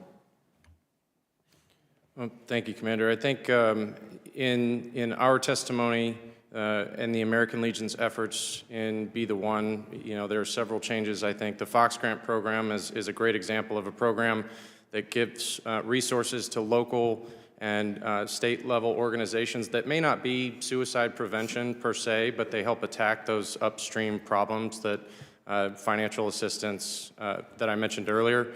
I think programs like that, but I also think that the American Legion thinks that we should look at suicide prevention just differently. Right now, the Office of Suicide Prevention is housed within the VHA and mental health, and the VA says it's their #1 clinical priority when we know that there are a lot of things at the Veterans Benefits Administration that directly touch on a veteran's spiral to a crisis point. So there are several recommendations that we have. We're happy to follow up and work with your office to address this problem. Thank you very much. I know my time's expired, but let me just say I thank all of the VSOs and all of you here for being our eyes and ears on the ground. And the number of lives you've saved from suicide among our veterans is uncounted and unknown. So thank you very much. I yield back. Thank you. Dr. Dechter. Thank you, Mr. Chairman, and to the ranking members for convening this important hearing. Thank you to our witnesses for being here and for continuing to advocate for our veterans. I echo my colleagues' words of how important it is right now in this moment that we hear from you. And just as a physician who served in the VA, took care of patients in the VA for years, I'm deeply grateful for the work that you are continuing to do. Last Congress, thanks to your tireless advocacy, the Senator Elizabeth Dole 21st Century Veterans Healthcare and Benefits Improvement Act was passed, a major step forward on many fronts, including in tackling veteran homelessness. Over the past 15 years, federal investments have cut veteran homelessness in half, but our work clearly isn't done. Last year, nearly 34,000 veterans in the U.S., including more than 1,400 in my home state of Oregon, were still without a home. Just last week, I held a roundtable with veterans, VA leadership, and advocates in Oregon, and effectively addressing houselessness and mental health are their two top priorities. The Dole Act increased per diem rates for transitional housing and ensured the VA could provide basic necessities like food, transportation, and hygiene products for our unhoused veterans. These are essential life-saving provisions, yet Congress has failed to fund them. Commander LaCourcier, can you speak to how impactful it would be to fully fund the Dole Act programs for veterans experiencing homelessness?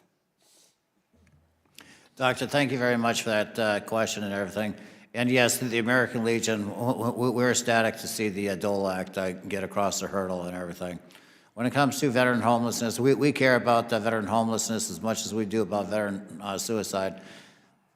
But veteran and homelessness are two words that should never, ever be used in the same sentence.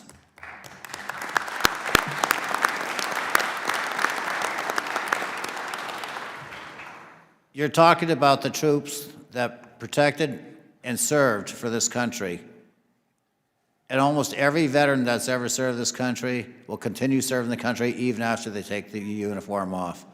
So we are trying to do everything we can to help reduce, well, let me take that word back, to eliminate veteran homelessness. Thank you. And yes, we will do anything we can to work with your committees and work with Congress. And like I said in my testimony remarks, we're here to work with Congress. Thank you. Thank you so much, Commander, and I couldn't agree more, and that's exactly the sentiment I heard back in Oregon, that we must end veteran homelessness. So we have a bipartisan majority who are in agreement that these programs are necessary. We passed the bill, but we still haven't found the impetus and the prioritization successfully to actually fund it, and that's unacceptable. We must agree that housing is a fundamental right. As you said, no veteran who has served this country should ever be at threat of being houseless. So I hope that my colleagues can stand with us to make sure that we end this and prioritize our veterans over potentially taxpayer or tax breaks for millionaires. We have the resources. We just need the political will. Thank you. I yield back, Mr. Chair. Thank you. We now recognize the senator from Illinois, Senator Duckworth. Thank you, Mr. Chairman. When my colleagues and I passed a PACT Act in 2022, we helped create the largest expansion of veterans benefits in decades. But I remember when I was State Director of Veterans Affairs, and I just been appointed to that position, and I had one of the pilots that was a Vietnam pilot, Vietnam veteran, who was dying from Agent Orange-related exposure. And I did everything I can to try to get him his benefits. This was a man who used to give me check rides and terrified me. Because the pilots, the Huey pilots who got back from Vietnam, they knew what they were doing. And they didn't take guff from us young bucks. And he used to terrify me annually when he would give me my check rides. But I remember trying so hard to get him his benefits, and he ended up dying before he received his benefits, and we were able to get benefits to his spouse. But it were not for you. If it were not for VSOs fighting for Vietnam veterans, we would never have passed the presumptive conditions that then set up the stage for the PACT Act. So I just want to tell you how critically that fight was for over 40 years. And the key to that is the fact is that with the PACT Act, we think we're adding benefits now, and we think we know what those conditions are now. But I'm going to tell you that some of these conditions are going to take 20, 30, 40 years to manifest themselves, like they did with Agent Orange exposure. It's going to take a while for neurological conditions. It's going to take a while for some of this. It may be 20, 30 years after exposure before the veterans are showing signs of their toxic exposure. So that is why it is so critically important that we get veterans enrolled and get them into the system. I remember flying into Baghdad, and we two pilots would take turns holding our breath because that scuzz layer of polluted air above Baghdad was so toxic it would burn my lungs, and we would actually, our eyes would water coming in for landing. I remember thinking, man, those poor suckers down there, what are they living under? But then I lived in Balad, downwind from the burn pits.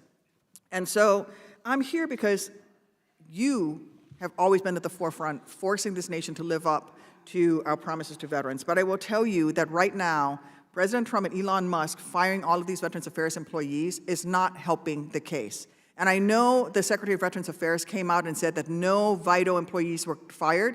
I personally took care of 2 Veterans Crisis Hotline employees who were fired and worked hard to get them reinstated. They were fired on Valentine's Day. These are people who were answering the phones. And now I just heard another case yesterday of another crisis line employee who was fired. This was a supervisor, somebody who did a good job and was promoted to help train other crisis hotline employees. And because of that, they're probationary in that new position. So they were just fired. We cannot let that happen. Mr. LaCorsari, did I say that correctly, Mr. Commander, that's way better. Commander, in your assessment, how would the firing of so many employees from the VA affect your members? Senator Duckworth, thank you very much for that question and the details you just laid out before us. I would like to turn this over to our Director, Cole. Sure, of course. Thank you, Commander, and thank you, Senator. Good to see you again. Yes. I think there's been a lot happening recently, quickly. I think every few days we're learning about something new and trying to determine how it will potentially impact veterans and have any negative impact so that we can assist this committee and the VA in mitigating those impacts to veterans, specifically with the Veteran Crisis Line or other critical mission essential to make sure that veterans are getting the care they need when they need it. We were encouraged about the number of exemptions that the VA announced for the VHA, the VBA, and the Board of Veterans Appeals.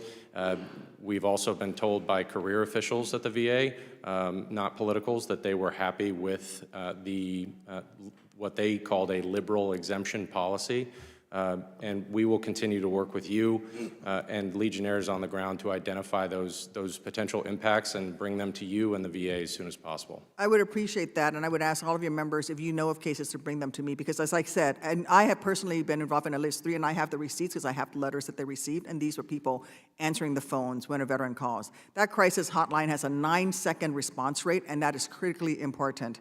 And Commander LaCourciere, what I actually say about homeless veterans is anytime a veteran must lay down his head on the streets that he defended, we are all dishonored. Thank you for your sentiment. I yield back, Mr. Chairman. Congressman McGarvey, you are recognized for 3 minutes. Thank you very much, Mr. Chairman. Thank you all for being here today. We are seeing drastic, massive cuts right now at the VA. 1,400 people fired this week. The VFW has spoken out against it. Policymakers have spoken out against it. Our veterans are speaking out against it because of the feared impact it is having on the services we must be providing the men and women who served us. Just last night, I had a telephone town hall, and a gentleman named Alan called in, served in the Army.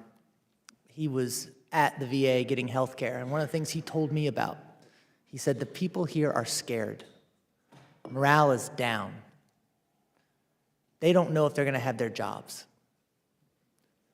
We made a promise to take care of our veterans. We have to fulfill that promise. I want to make sure we do. We will not back down on this committee. I want to ask you guys a few questions related to the workforce at the VA. Commander, do you have numbers on how many veterans work at the VA? 440,000. Mr. Garvey, thank you very much for that question. I'm going to turn, I believe it's approximately 400,000, but I'm going to turn that over to, I want you to have the honest answer. I want to turn it over to Director Cole. Thank you.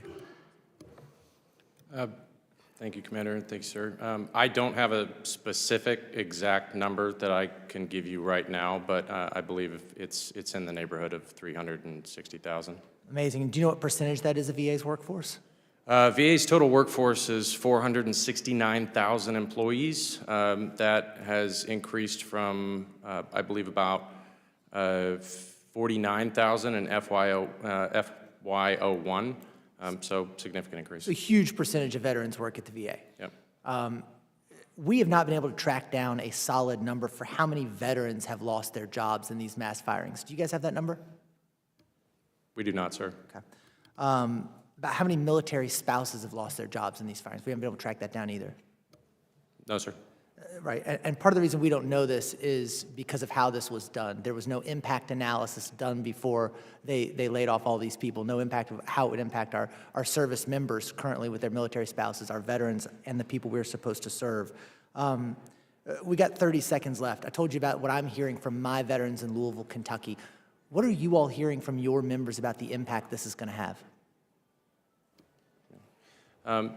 Thank you, sir. I'll just go ahead and follow up.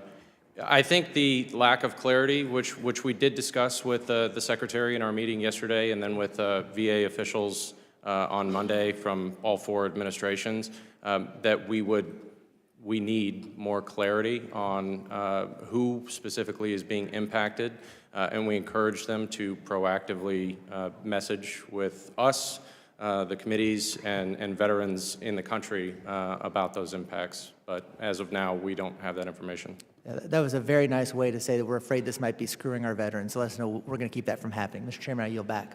Congressman, we had 7 people fired at our Veterans Hospital in Maine yesterday. 5 were veterans. 5 of the 7 were veterans. So be clear, when you hear 1,000 people laid off, 300 or 400 of those are veterans. Representative Morris. Thank you, Mr. Chair. I began my remarks yesterday by expressing my grave concern about the ongoing assault on the civil service and VA employees. Shortly after yesterday's hearing, I learned that these mass firings hit Minneapolis VA, which serves over 100,000 veterans in the Twin Cities and surrounding areas. We're talking about public servants with records of strong job performance, many of whom are vets themselves, who now find themselves out of a job, all without notice or cause. Many of the VA employees who were just laid off in Minneapolis are veterans themselves, men and women who made the honorable decision to serve their fellow vets even after they completed their own military service. I find it hard to believe that these mass firings won't affect the care and services that our veterans have earned.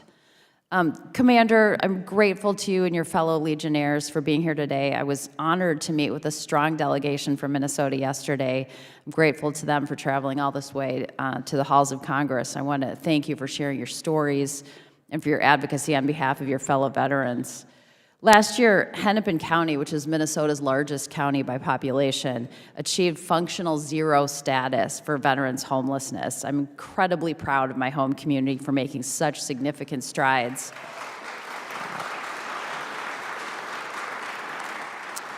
Thank you, that does deserve a round of applause. I'm really proud of my home community for making such significant strides in caring for our veterans, and it gives me hope that Minnesota can be a model for the whole country in the fight to end veteran homelessness. Commander, I'm wondering how federal investments in housing and other wraparound services will help to fight the veteran homelessness crisis. Dr. Morrison, thank you very much for that question. Increasing the number of HUD-VASH vouchers that are made available, and working with SSVF, that alone can impact and reduce our veteran homelessness. It'll also give them the peace of mind that the government is actually working with them. What I found, I'm going to share a personal, very quick, and I'll make it quick. Outside of the American Legion, I'm currently on year's leave of absence, but when I return back to Connecticut after my year, I go back to working for the Soldiers, Sailors, and Marines Fund, which is a fund that the American Legion handles for the state of Connecticut, which is temporary financial assistance. And what we find out traditionally towards the latter part of the year, in the fall time, which is a critical time of the year, now we're starting to fall short on the availability of the HUD-VASH vouchers and everything. So, in my opinion, to answer your question directly, if there's a way we can increase, maybe based on veteran population, on the states and everything. Thank you, that's helpful.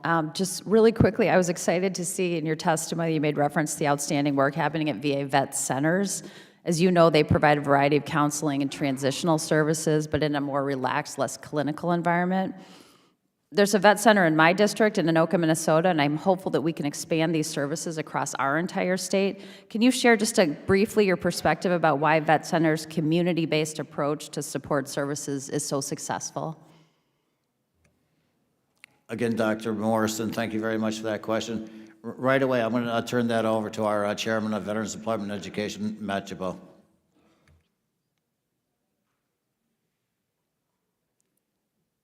Sorry, could you repeat the question? Of course. Just how the importance of vet centers and why their community-based approach to support services is so successful.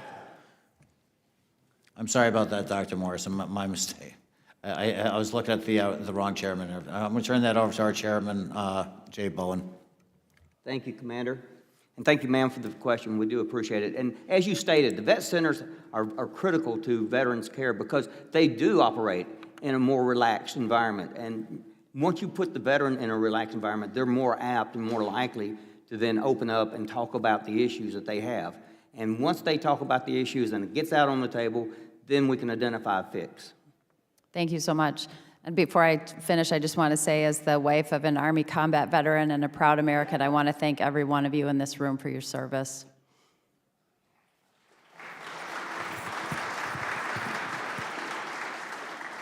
So I will apologize that I had to leave at the beginning. I normally ask questions first, but we didn't save the best for last, but I'm going to be the one that asks the last questions, if that's all right.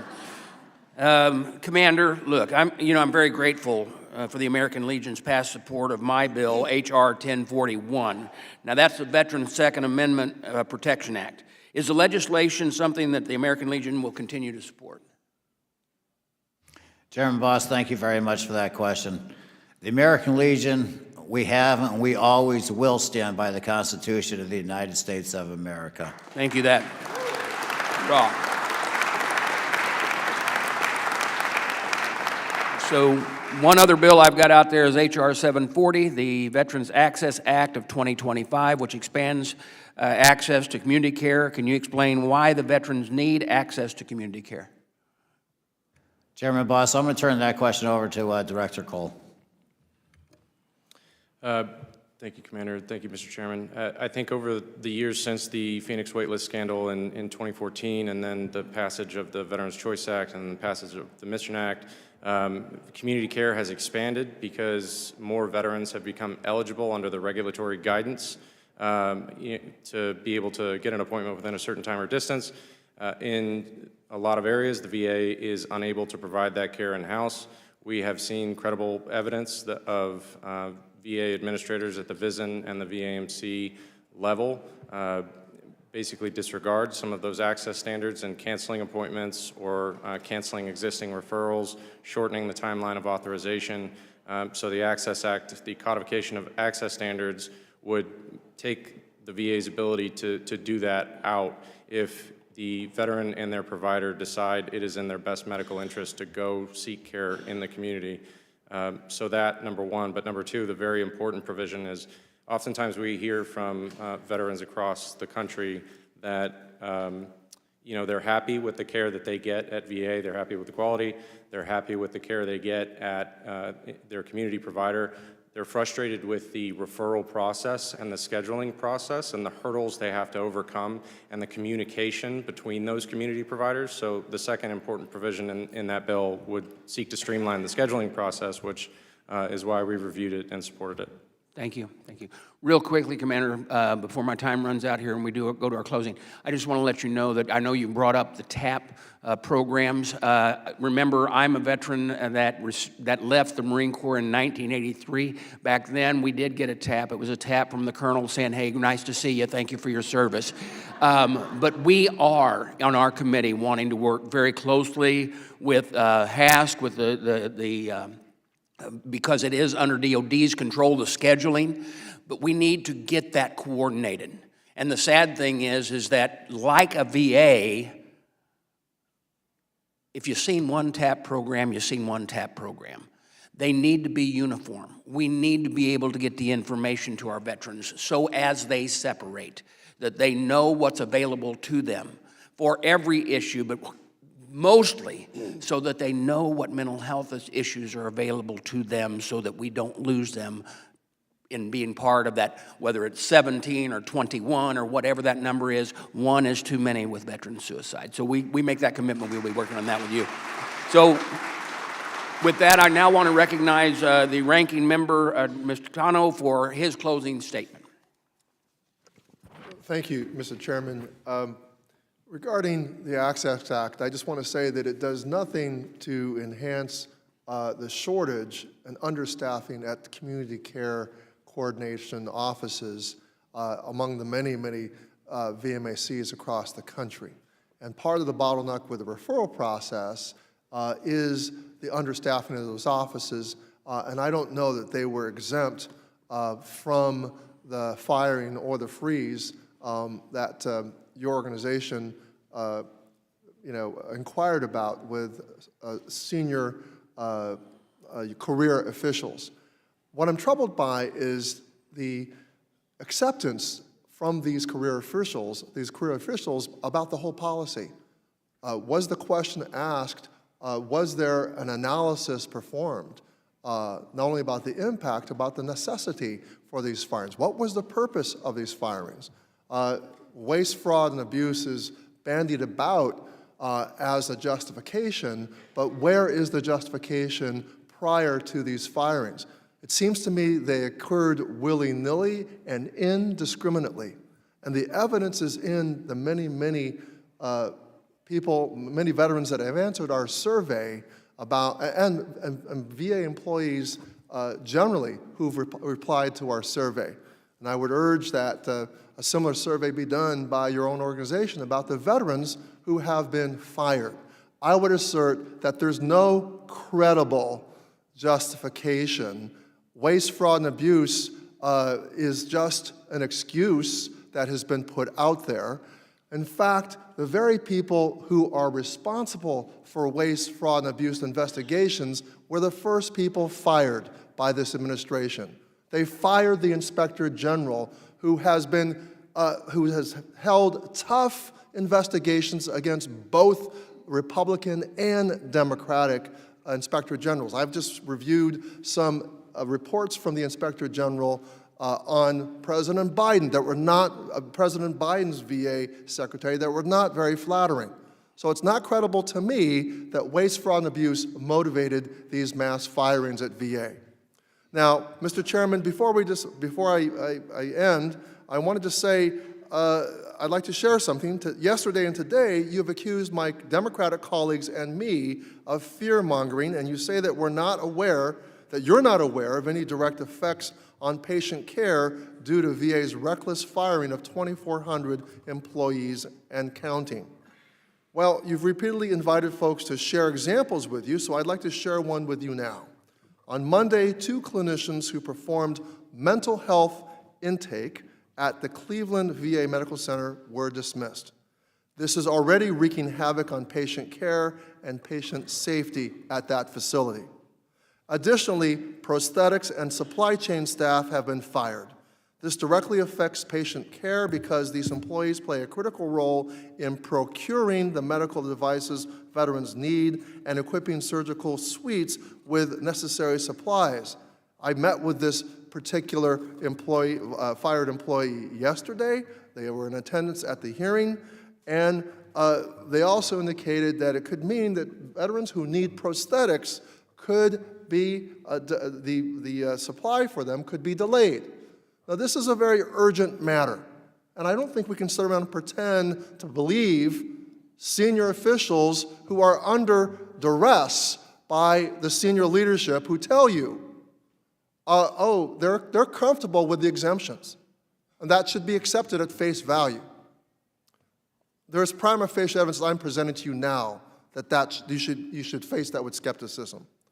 I will not stop talking about these mass firings until I get answers. Until I get answers, and so far there are no answers. And everything that Senator Tillis brought up, the information is not forthcoming. It is not forthcoming. Mr. Chairman, will you commit to VA, to us, that we get from VA the details of these firings to ensure, as you have repeatedly claimed, that these firings will not affect patient care? Because my staff and I are already hearing about such instances, and I hope that we'll have a hearing about these firings specifically. We will take it under advisement. I don't hear a commitment. I will take it under advisement. I have actually been meeting with the Secretary, know what the conversations have been, also know that each person that's been let go, in their letter, it says that they can appeal to their supervisor immediately to find out if that there are, and then I would ask those who have come before you. I mean, you've all stuck on your talking points very, very, very well, and I appreciate that. But that being said, to say there's not waste, fraud, and abuse I don't do in the talking points, agency. Mr. Chairman. That's an insult.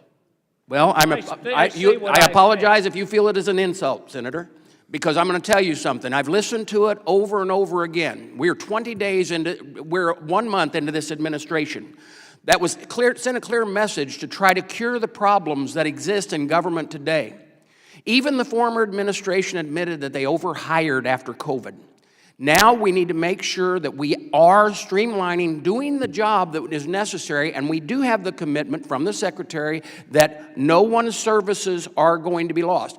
You as a VSOs, please come forward to me and tell me if those are done. You obviously mentioned that you met with the Secretary yesterday. As this goes on, we are 1 month into this. I appreciate that you have an opportunity to argue the political point.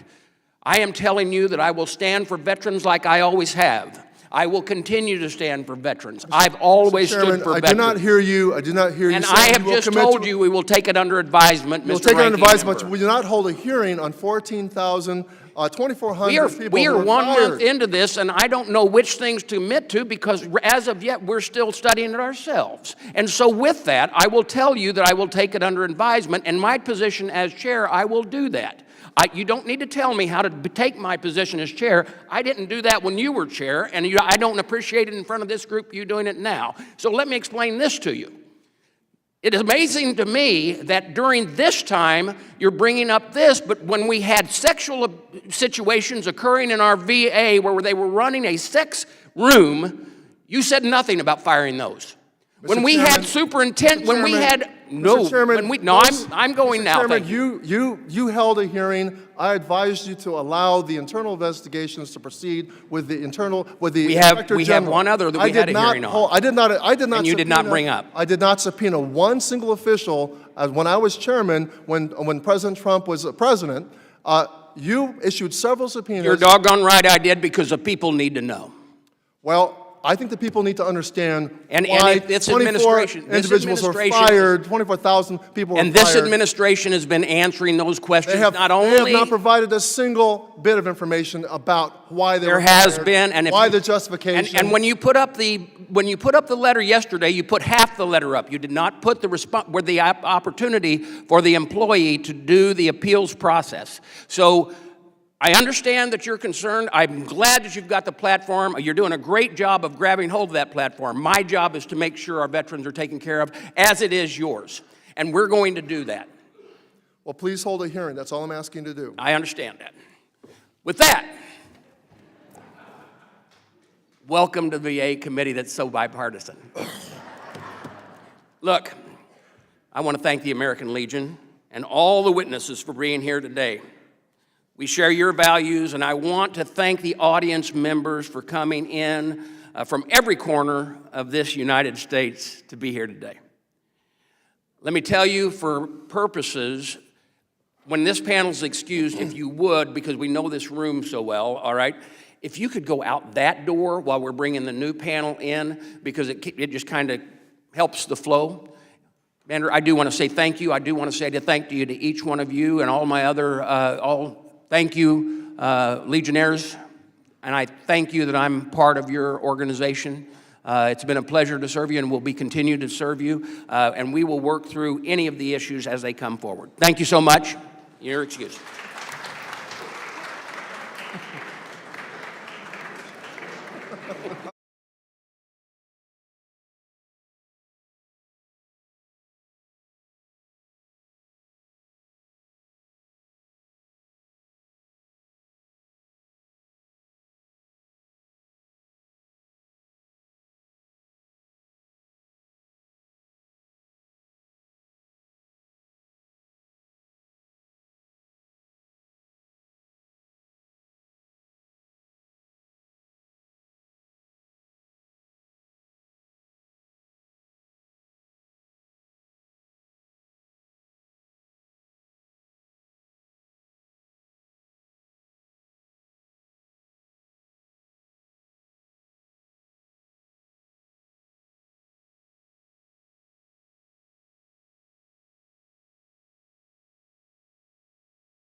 Take your seats.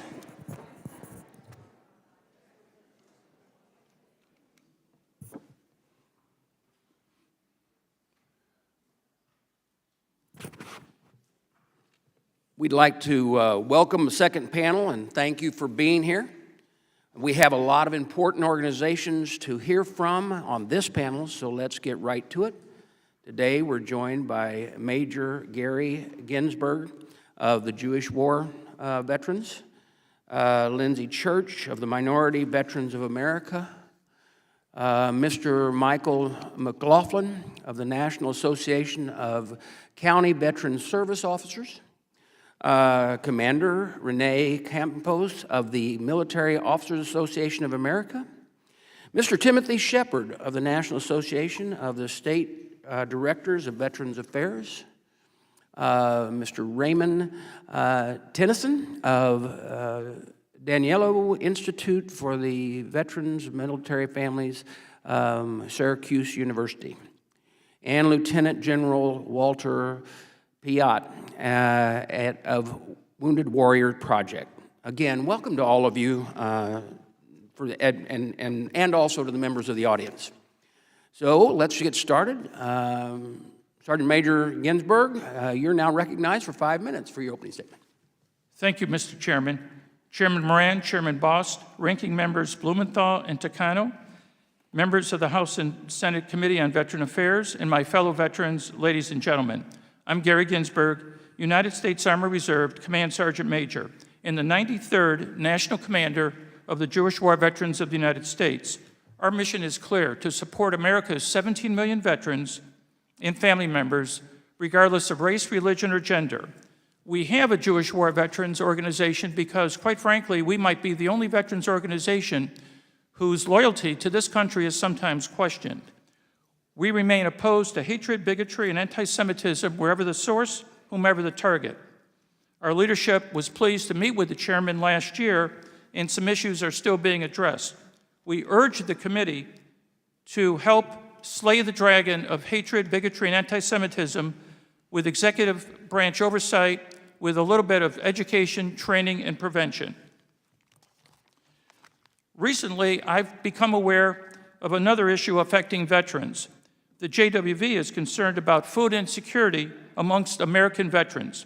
Research shows that about 8% of our veterans right now, over 1 million persons, are food insecure. We urge Congress to look at this and exercise appropriate oversight. We also recognize that right now veterans are facing challenges with employment this year. Veterans are an asset to our nation and serve in many capacities, often inspiring the next generation of young men and women to step forward and wear the cloth of our nation. We are concerned about some of the cutbacks in staffing, although we know it's still early in the administration. We think that some of this is very hasty. We think that cutbacks should be more precise, and quite frankly, maybe the train needs to slow down just a little bit. We encourage, again, congressional oversight with respect to this situation, because veterans are about 30% of the VA, and some of the veterans are being affected with the staffing cutbacks.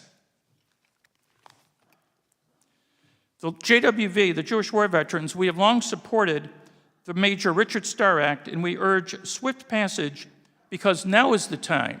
Now is the time to address the unfair pay offset facing almost 45,000 combat-injured veterans to receive their appropriate DoD retirement pay and VA disability compensation.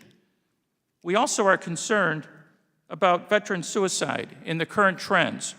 We know about 20 or 22 veterans a day commit suicide, but in fact, veterans are roughly 6% of our nation. They comprise approximately 15% of the suicide cases in recent years. Recently, we have learned about a new bill introduced into the current session of the House, H.R. 439. While we are still reviewing the details, it is entitled the Veteran Foreign Medical Coverage Equality Act of 2025. The JWV, the Jewish War Veterans, urges the committee to review this legislation quickly and take appropriate action concerning our service-connected disability veterans who reside overseas. We probably have American citizens who reside in virtually 24 time zones around the world, and I know we have many veterans that reside overseas. We have some of our own members, for example, that reside in Israel, and we want to see them receive the appropriate support as they've served honorably in defense of this nation. The JWV is also concerned about women veterans and some of the unique situations there. They're the fastest growing group of veterans in the VA system. We support addressing some of the specialized health care with respect to our women veterans, whether it's increasing cancer screenings, improving mental health, accessing infertility assistance, and of course, reducing intimate partner violence. We urge the VA to fully implement all portions of the Deborah Sampson Act. As I get to my concluding remarks, I'm reminded in 1945, following the Battle of Iwo Jima, a Navy chaplain, Roland Gittleson, offered a statement during the memorial service for the Marines that fell at Iwo Jima. That bipartisan spirit is necessary today. I also urge the committee, going forward, every decision you make, please consider it as if it was your own son or daughter, family member, or best friend. At this time, I thank you for the opportunity to testify before the Joint Committee of the House and the Senate. I thank you very much, and that concludes my comments. I look forward to any questions. Thank you, Sergeant Major. I would now like to recognize Lindsay Church for her 5 minutes for opening statement.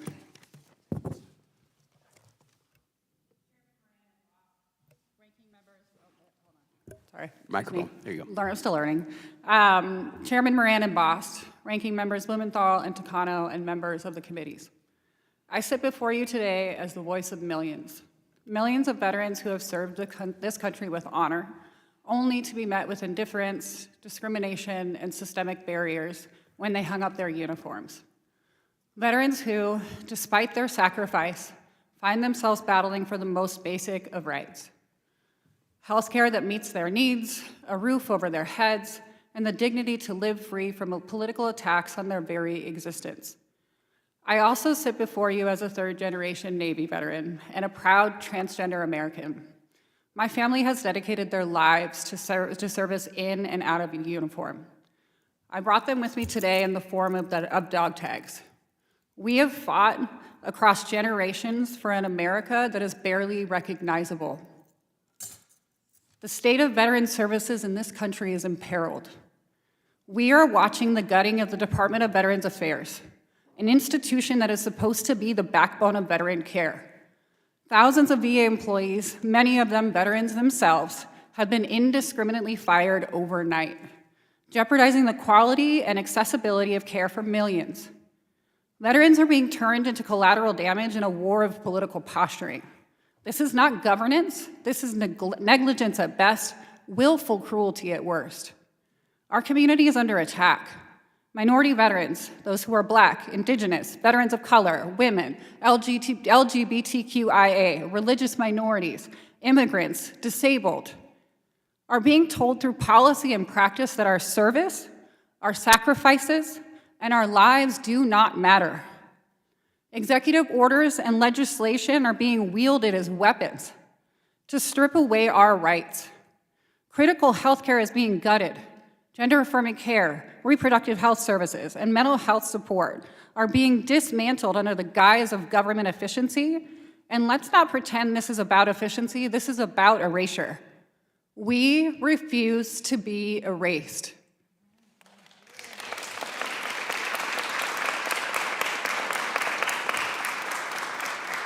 Minority veterans have fought and sacrificed for this country, often serving in times when we were denied full rights and recognition. It is our nation's duty to uphold their rights and ensure we have access to health care, benefits, housing, employment opportunities, and protections against discrimination. Gutting the very institutions designed to support veterans will only widen existing disparities and push more people into crisis. So, today I ask the committee, will you continue to allow veterans to be used as pawns in a game we never signed up to play? Or will you fight for us the way we fought for this country? We are not here to beg. We're here because the stakes are life and death. We're calling on Congress to act, boldly and decisively.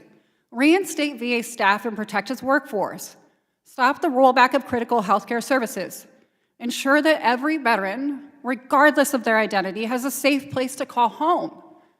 Fund programs that actually prevent suicide, rather than just offering lip service while cutting the very services that save our lives.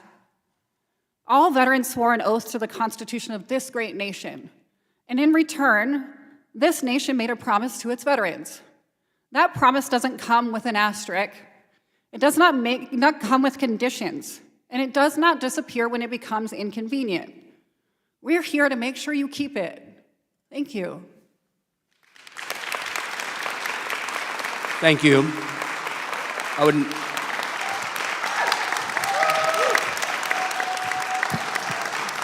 Thank you.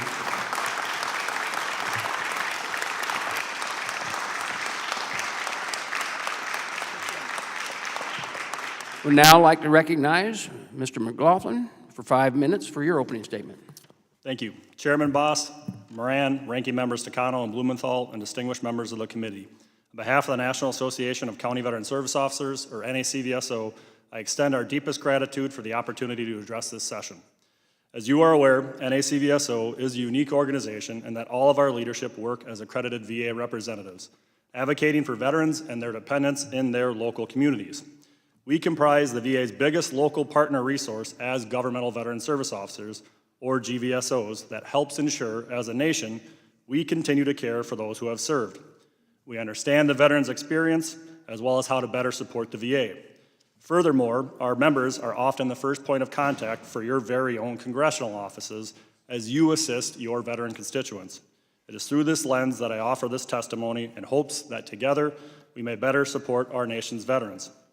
NACVSO wishes to express our gratitude for the passage of the Senator Elizabeth Dole 21st Century Veterans Healthcare and Benefits Improvement Act. This legislation includes several provisions aimed at improving services for veterans and their families.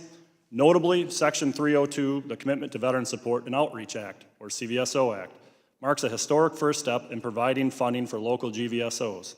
This acknowledges what NACVSO has long known, that delivering veteran services is most effective when it collaborates with experts at the local community level.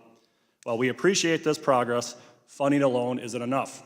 Stronger partnerships between the VA and local advocates remains essential.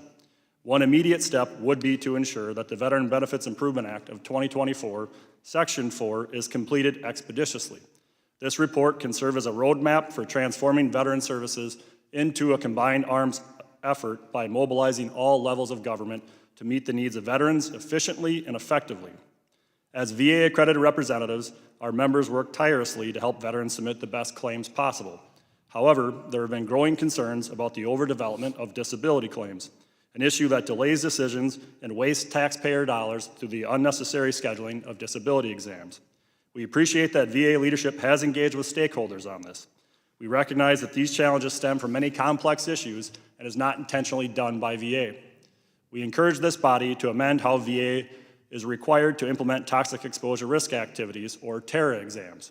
For example, by ensuring that when a veteran has a confirmed TARA, it does not automatically trigger an unnecessary TARA examination while other forms of service connection are obvious. VA can reduce expenses while also streamlining a favorable outcome for the veteran. Similarly, we urge greater adherence to the fully developed claim, or FDC process, which is designed to improve efficiency and reduce the number of exams. NACVSO stands ready to work with VA and this body to improve TARA and restore the FDC process, to ensure that claims and decisions are timely, accurate, and fiscally responsible. While it is not immediately an issue before this body, NACVSO would like to publicly oppose any future policy or legislation that would seek to means test a VA disability. A veteran service connected is not tied exclusively to economic impediments, but also considers social and familial impairments. I'm a veteran and the proud son of a Vietnam veteran who was severely wounded during the Tet Offensive. Those wounds led to the amputation of his leg. With prosthetics provided by the VA, my father was able to find and secure employment, all while waging daily battles to prepare himself physically and mentally for work each day. An economic means test would have penalized him for his decision to seek employment. My father and many other veterans paid the price for their country every day, and this price continues. What cost can we assign to my father's inability to teach his daughter how to swim or ride a bike? Can we name the price for his 6-year-old son, knowing what phantom pains are for a leg that no longer exists? In addition to incentivizing veterans to seek vocational rehabilitation, any policy intending to means test these disabilities disregards the true price that veterans and their families have paid, a price they will pay for the rest of their lives. Such means testing would break our country's sacred promise and shatter President Lincoln's commitment to care for him who shall have borne the battle, his widow, or his orphan, which is why NACVSO stands firmly against any such future proposals. Lastly, NACVSO asks this body to continue to working alongside VA to prevent and hold accountable claims consultants who continue for-profit representation of initial VA claims. We believe that no person who has taken the oath of service to this country should ever have to leverage their earned benefits to simply gain access to those benefits. As such, we humbly implore this body to look at every means possible to provide agency reform and increase support for pro bono access to these services. Chairman, ranking members, and members of the committees, on behalf of NACVSO, thank you for your attention to these matters. I look forward to our continued work together to better serve our nation's veterans and their families. Thank you, Mr. McLaughlin. Now I'd like to recognize Commander Campos for 5 minutes for her opening statement. Chairman Boss, House and Senate Veterans Affairs Committees, I invite MOAA members here and our staff today to stand. They represent over 350,000 members whose voices strengthen our advocacy. We thank you for the opportunity to share our veteran priorities. Let me begin by commending your work last year in the Dole Act. It's a testament to the power of collaboration and bipartisan support in achieving meaningful reforms. Yet much remains to strengthen support to veterans. Here's a short list of MOAA's priorities. For veterans health care, it's supporting veteran caregivers by passing the Veteran Caregiver Re-Education, Reemployment, and Retirement Act. Just as veterans answered the call to serve their nation, their caregivers also answered the call to step up and serve them. These caregivers sacrificed their own futures, giving up financial security, career advancement, and personal well-being to care for our nation's heroes. Yet, when caregiving ends, whether it's due to ineligibility to veterans' services or the passing of their loved one, many are left struggling to rebuild their lives. For example, one son cared for his Vietnam father for a decade. When the role ended, he faced difficulty re-entering the workforce due to outdated skills and employment gaps. A returnship program, as proposed in this bill, would provide crucial reemployment opportunities. This act fulfills our nation's promise to those who sacrifice so much. It empowers caregivers financially, while potentially reducing long-term reliance on federal assistance.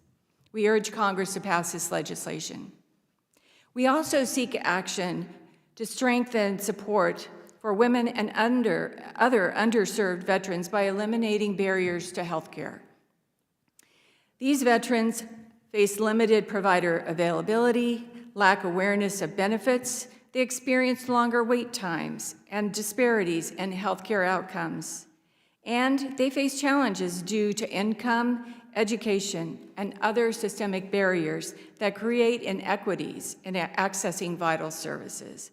MOAA urges Congress to pass the Improving Menopause Care for Veterans Act to advance research and to enhance care for women veterans, and to reintroduce the SAVES Act to expand care and benefits for survivors of MST. For veterans' benefits, we ask your support in ending the wait for the toxic exposed veterans by codifying framework for the presumptive process. The PAC Act was certainly historic, but veterans still wait decades for recognition of toxic exposures. Since World War I, only 30 exposures have been recognized, taking an average of 34 years to establish presumption. MOAA and DAV's Ending the Wait report highlights the urgent need to improve the presumptive process. We urge Congress to codify a framework that acknowledges exposure and its risk, concedes exposure when justified, and commits to ongoing research linking exposures to healthcare outcomes. This framework is an essential first step to delivering the healthcare and benefits earned.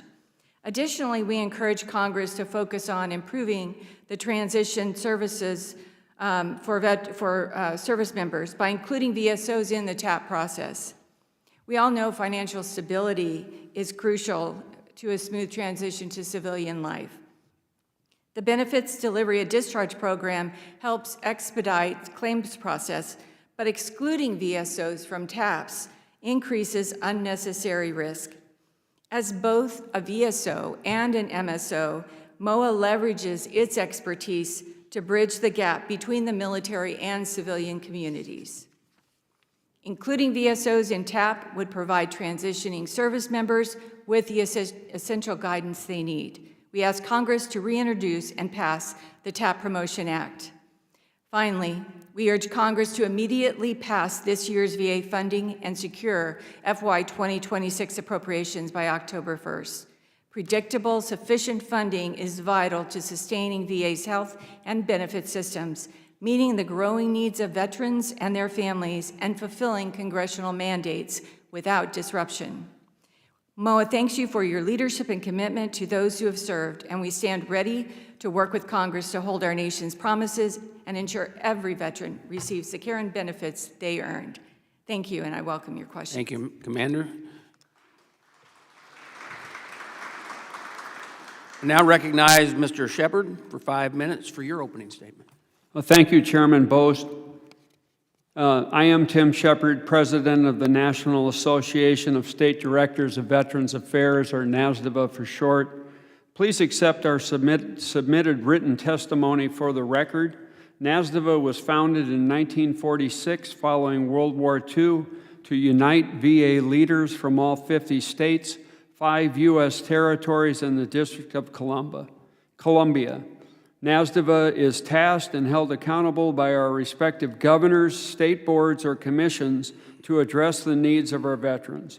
Although each state or territory is unique in its organizational structure, programs, and resources, we are frontline advocates for our nation's 18 million veterans with a common goal of conducting outreach and serving them. Importantly, we partner with the federal VA, VSOs, and community partners. The relationship between federal VA and NASDVA is formalized by a standing memorandum of understanding, which we will have signed later this summer with Secretary Collins. The two most important VA grant programs with VA are the State Veterans Home Construction Program and the Veterans Cemetery Grant Program. The State Veterans Homes provide more than 50% of the total VA long-term care in 171 operational homes with over 30,000 beds of care. There are 81 priority Group 1 projects, which requires roughly $1.3 billion for the federal 65% match.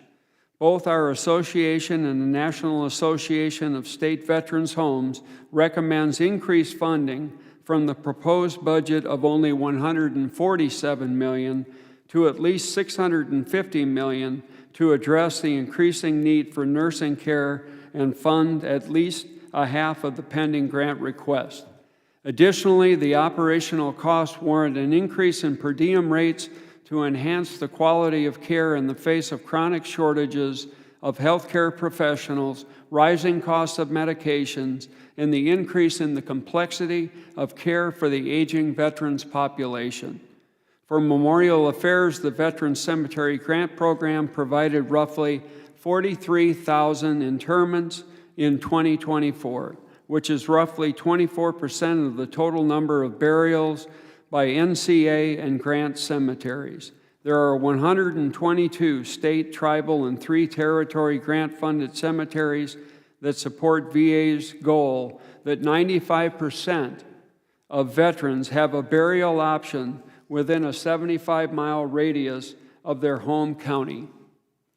The FY 2025 budget proposal is only $60 million. Priority Group 1 projects are for expansion and improvement of existing cemeteries and totals more than $100 million. The funding is insufficient to award grants for new state or tribal cemeteries. The program needs an increase to at least $120 million to address Priority Group 2 establishments. For the 9 million veterans receiving VA health care, we recommend continued emphasis by VA to ensure veterans are provided timely access. We recommend the external provider scheduling program be expanded nationally to include direct care availability, which gives the veterans a comparison between VA and community providers. The focus should be on the veterans' medical needs, whether in-house, VA, or by community care, which in essence is VA care. The scheduling of appointments needs improvement, and reimbursements to providers should be prompt. The coordination of available care is the key. We support Congress's oversight to hold VA accountable for the rollout of the electronic health record system modernization. It's a complex software, but it's taking too long to deploy. VA needs to address both current system challenges highlighted by users and future IT issues. VA should continue to conduct operational assessments and have a strategic roadmap for completion. In conclusion, I want to reemphasize again that we are government-to-government partners with the federal VA, and we are second only to them in the direct delivery of services. Distinguished committee members, we sincerely respect and appreciate your work to improve the well-being of our nation's veterans. It is our honor for us to be part of the mission. Thank you, and hooah. Hoorah. You Army guys, Marines, we just do different. Mr. Tennyson, you are recognized for 5 minutes for your opening statement. Thank you. Chairman Moran and Bost, ranking members Blumenthal and Takano, and members of the committees, I'd like to thank you for the opportunity to present the 2025 policy priorities of the Daniello Institute for Veterans and Military Families at Syracuse University. Our nation's all-volunteer force relies on our shared commitment to ensure that veterans and their families not only survive, but truly thrive after service. To achieve this, we must address the complex challenges they face with proactive interventions, strong public-private partnerships, and rigorous evaluation. Most critical, the VA's recent National Veteran Suicide Prevention Annual Report confirms that the rate of death by suicide remains unacceptably high. We know that health, economic, and housing challenges rarely occur in isolation. Instead, each additional stressor compounds the risk of suicidal ideation. Over the past decade, initiatives like our America Serves program have been vital. Data shows that nearly 70% of veterans supported through America Serves are also enrolled in VA healthcare, a clear sign that when communities and the VA work in tandem, they can address stressors more effectively and reach veterans who might otherwise be overlooked.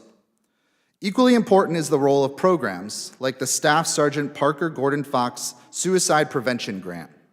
As this program comes up for reauthorization, we value your commitment to enhancing it with improvements drawn from both grantee and advocate feedback.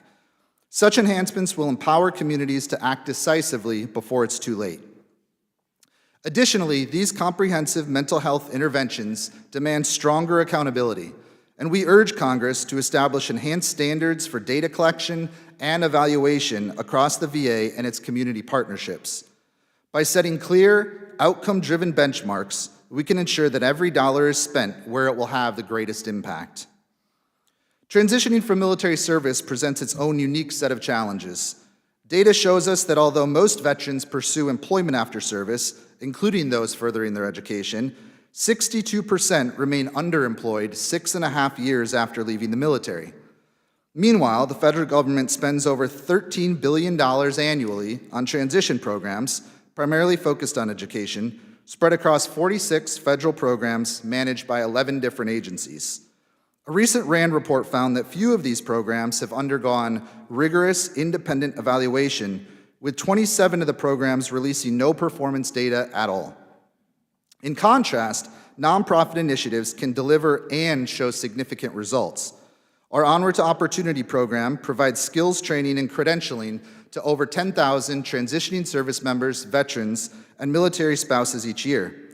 As the only program evaluated by a third party, O2O stands as evidence that community-led efforts can often operate more efficiently than their government counterparts. We encourage Congress to allocate additional resources to nonprofits that demonstrate measurable positive outcomes and to require evaluation of federal programs. Data from the Veterans Metrics Initiative, a comprehensive longitudinal study of post-9/11 veterans by Penn State University, could be an instrumental guide in these much-needed reforms. Navigation of services remains a critical challenge. Findings from our latest Blue Star Families Lifestyle Survey reveals that 36% of veteran spouses access transition resources through TAP. This underscores the need for formal channels to complement informal networks, especially for spouses who often manage household finances and family goals. Legislative measures should simplify resource navigation, shifting our focus from reactionary fixes to long-term economic and career preparation that prevents crises and secures lasting stability. Our veterans bring tremendous value to industries central to America's prosperity. For instance, memory chip giant Micron Technology is investing in a military talent pipeline through our O2O program to help staff what will be one of the largest semiconductor manufacturing facilities in the country. All of this shows that targeted initiatives can bridge the gap to high-tech careers and bolster our nation's energy and technology infrastructure. In closing, ensuring that our veterans and their families thrive is essential to the strength of our all-volunteer force.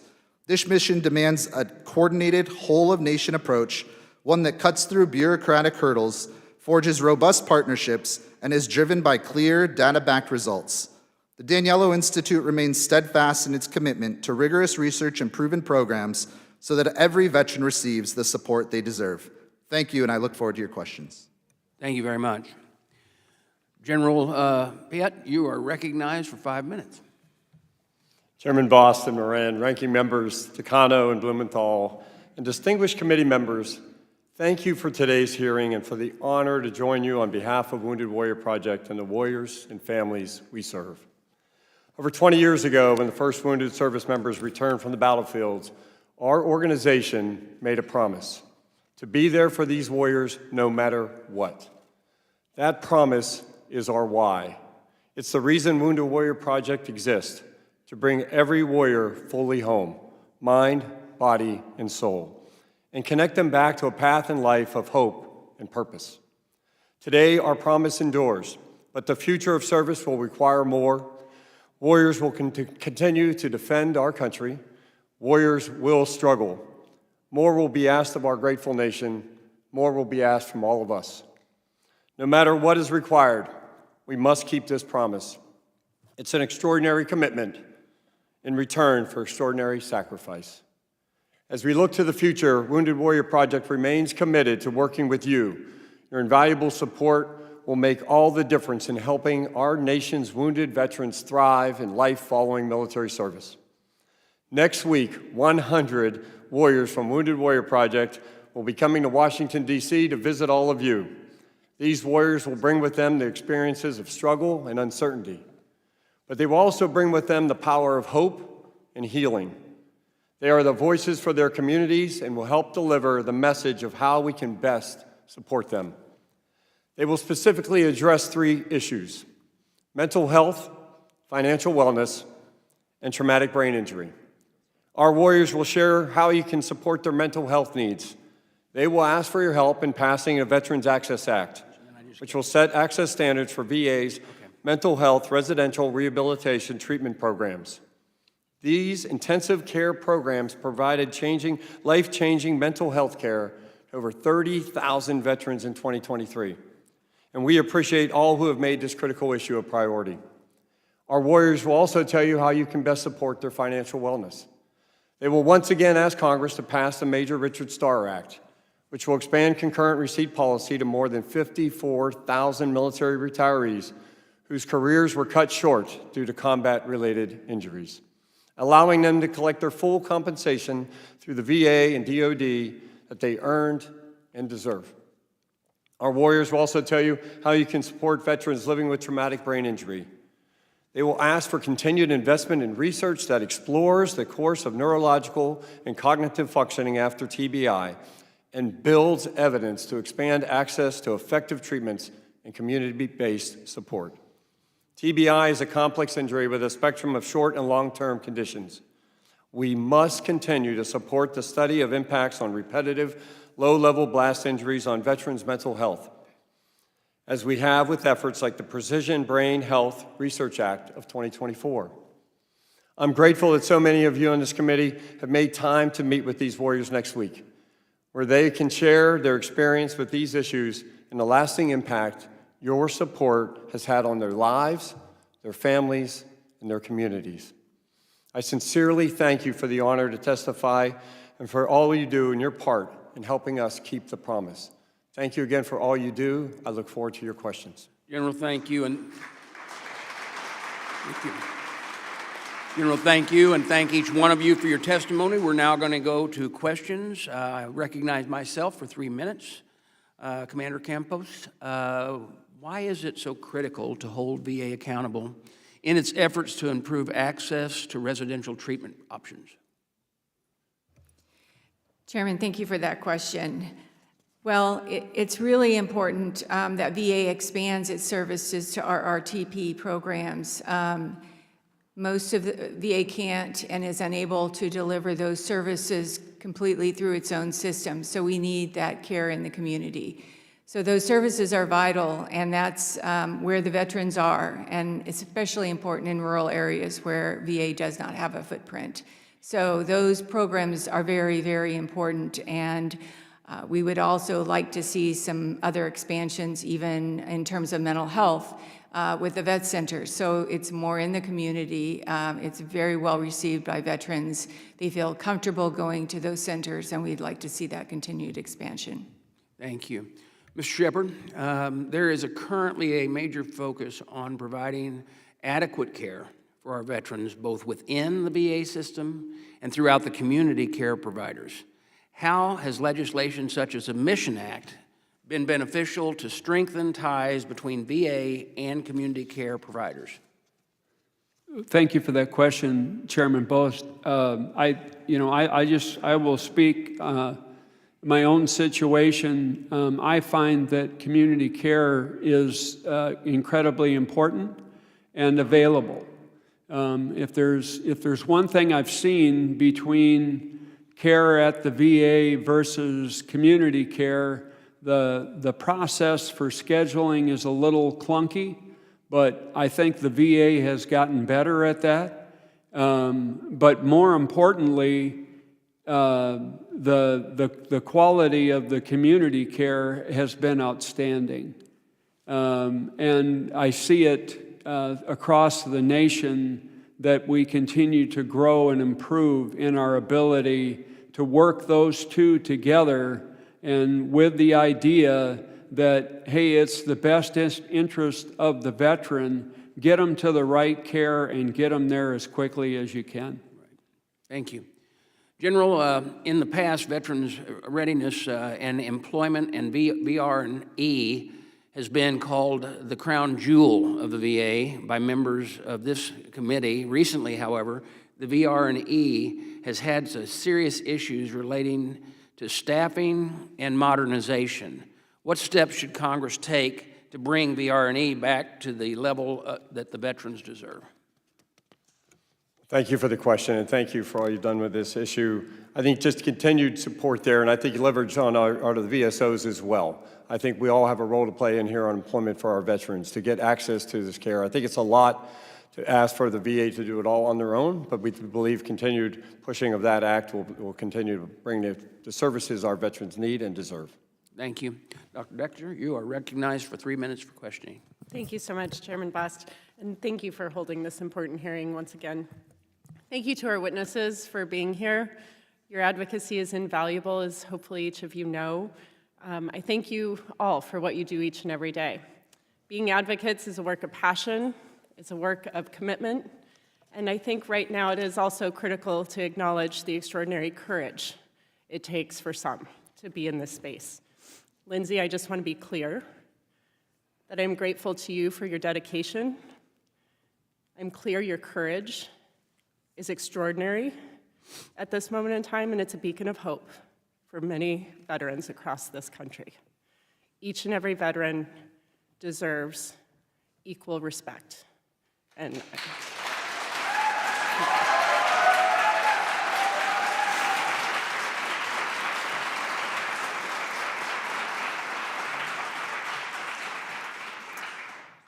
I hope all advocates will agree that every veteran earns that respect and will stand with you at this time.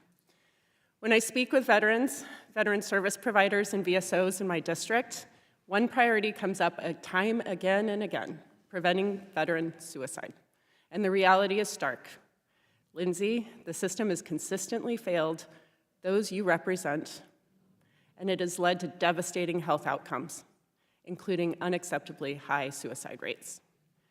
Lindsay, can you share how the Trump administration's recent executive orders and mass firings have impacted the mental health resources available to your members? Thank you. You're going to make me cry. Thank you for your remarks and for the question. Providers who serve trans patients are deeply uncertain about what they can do, how they're expected to treat us, and how they're going to be forced to discuss our care. My providers are unclear if they can even use the appropriate pronouns to address me. Non-consensually, transgender veterans have had their birth sex returned to their records, meaning that my birth sex has been revealed to everybody, including a dental scheduler. My gender identity is a deeply personal part of my identity and is a part of my health. It's a part of my health profile. Transgender veterans are making impossible decisions about whether or not to continue to use care at VA. My own provider can't even guarantee that I can be safe to continue to use care. I have to seek care outside of VA because I don't trust that I'm going to be safe from Doge data collection. I had my gender identity removed from my records because the libs of TikTok flagged it for Doge and the Secretary of VA, and the next day it was gone. It's unacceptable. We already had a transgender veteran die by suicide on January 27th in Syracuse, New York, in a parking lot, like most of our veteran suicide, draped in a trans pride flag. We are dying, and we're gonna keep dying because the government is trying to erase us. We won't be erased, but we will suffer unnecessarily, and our providers have no idea what's going to be inbounds. It's not only unethical, it's also a First Amendment violation. Telling people that they have to misgender us is unethical. It's against their code. As a doctor, you know this. It's unacceptable and it's inhumane. We're people trying to get access to care. We deserve it. We shouldn't have to beg and grovel to be treated as a regular person. We die by suicide at a higher rate than anybody at this table. Why are we being eradicated? Thank you. Oh, thank you.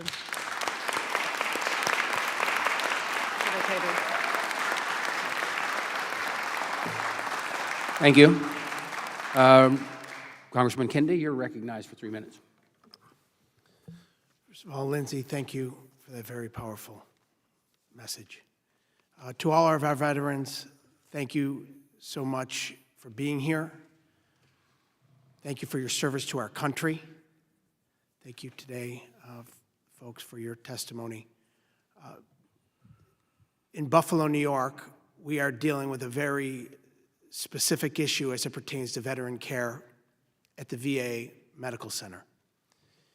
And following a chaotic and disturbing administrative issue, there were 2 leaders of that hospital that were pulled by the VA, removed, because not just of a lackluster performance, but of abhorrent administration of the work that they were sworn to do to help our veterans get the health care that they have earned and deserve. And so in this moment, I am heartbroken to see what's happening with the cuts in the administrative jobs at the VA across this country. 1,400 of which happened in the last few weeks, when by the VA's own account, there was already a shortage of 40,000 staff members. It's unconscionable. This should not be happening, but it is. Under this administration, in the efforts of unelected billionaire Elon Musk, who's running roughshod over our Constitution and our veterans, both those that served our country and then decided to go into public service, including service-disabled veterans. A third of the workforce in this country is made up of our veterans. Half of them are service-disabled. We owe it to our veterans to prioritize their well-being, their livelihood, their place in the workforce of America, and treat them like the heroes that they are, not the way they're being treated. And so to hear what I'm hearing today and to know that these services are going to be cut, it is painful, it's unacceptable, and we as a country are better than this. I yield back. Ranking member, you are now recognized for 3 minutes. Ranking member, you're recognized for 3 minutes. Everybody else has asked questions. Yeah.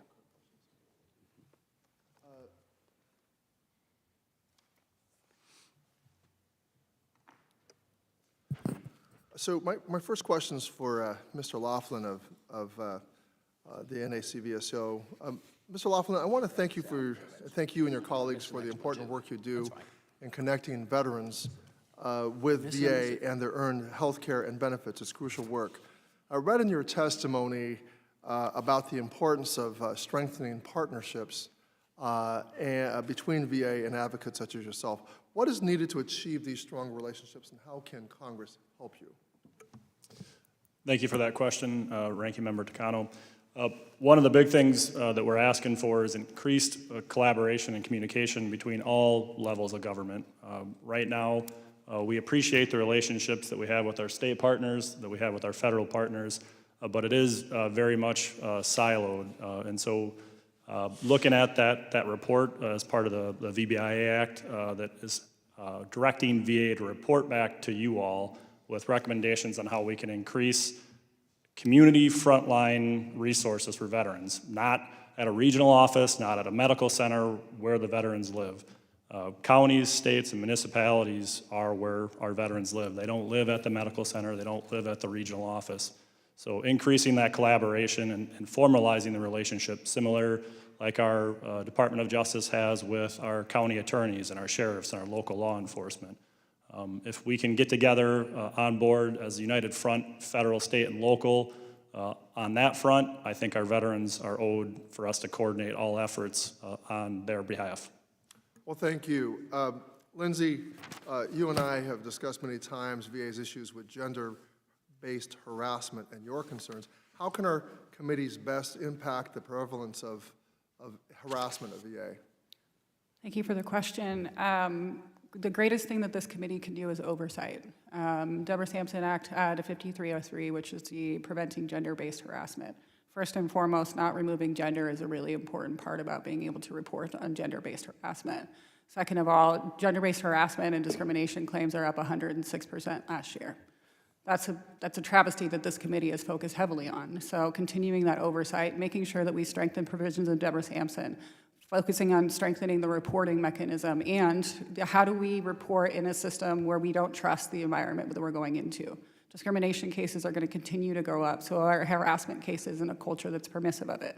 continuing to do oversight, making sure that the reports from Deborah Sampson are actually independent of the complaint. There's two reports that they tried to consolidate. Making sure that the reporting on Deborah Sampson is pure, making sure that we can see the data and we can see the facilities that are in trouble.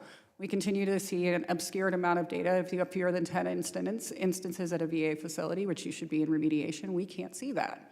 So making sure that we have proper oversight over the entire mechanism is very deeply important to addressing the issue of harassment. Thank you. Thank you. I'm done. Yeah. I want to thank all of you for being here today. You know, that concludes today's VSO hearing, and I want to thank, I think it's clear that the committee is collaborating with VA and has more work to do in services to our veterans and their families, and we will continue to carry out that work. I ask unanimous consent that all members shall have 5 legislative days in which to revise and extend their remarks and included any extenuous material. Hearing no objections, so ordered, this hearing is now adjourned.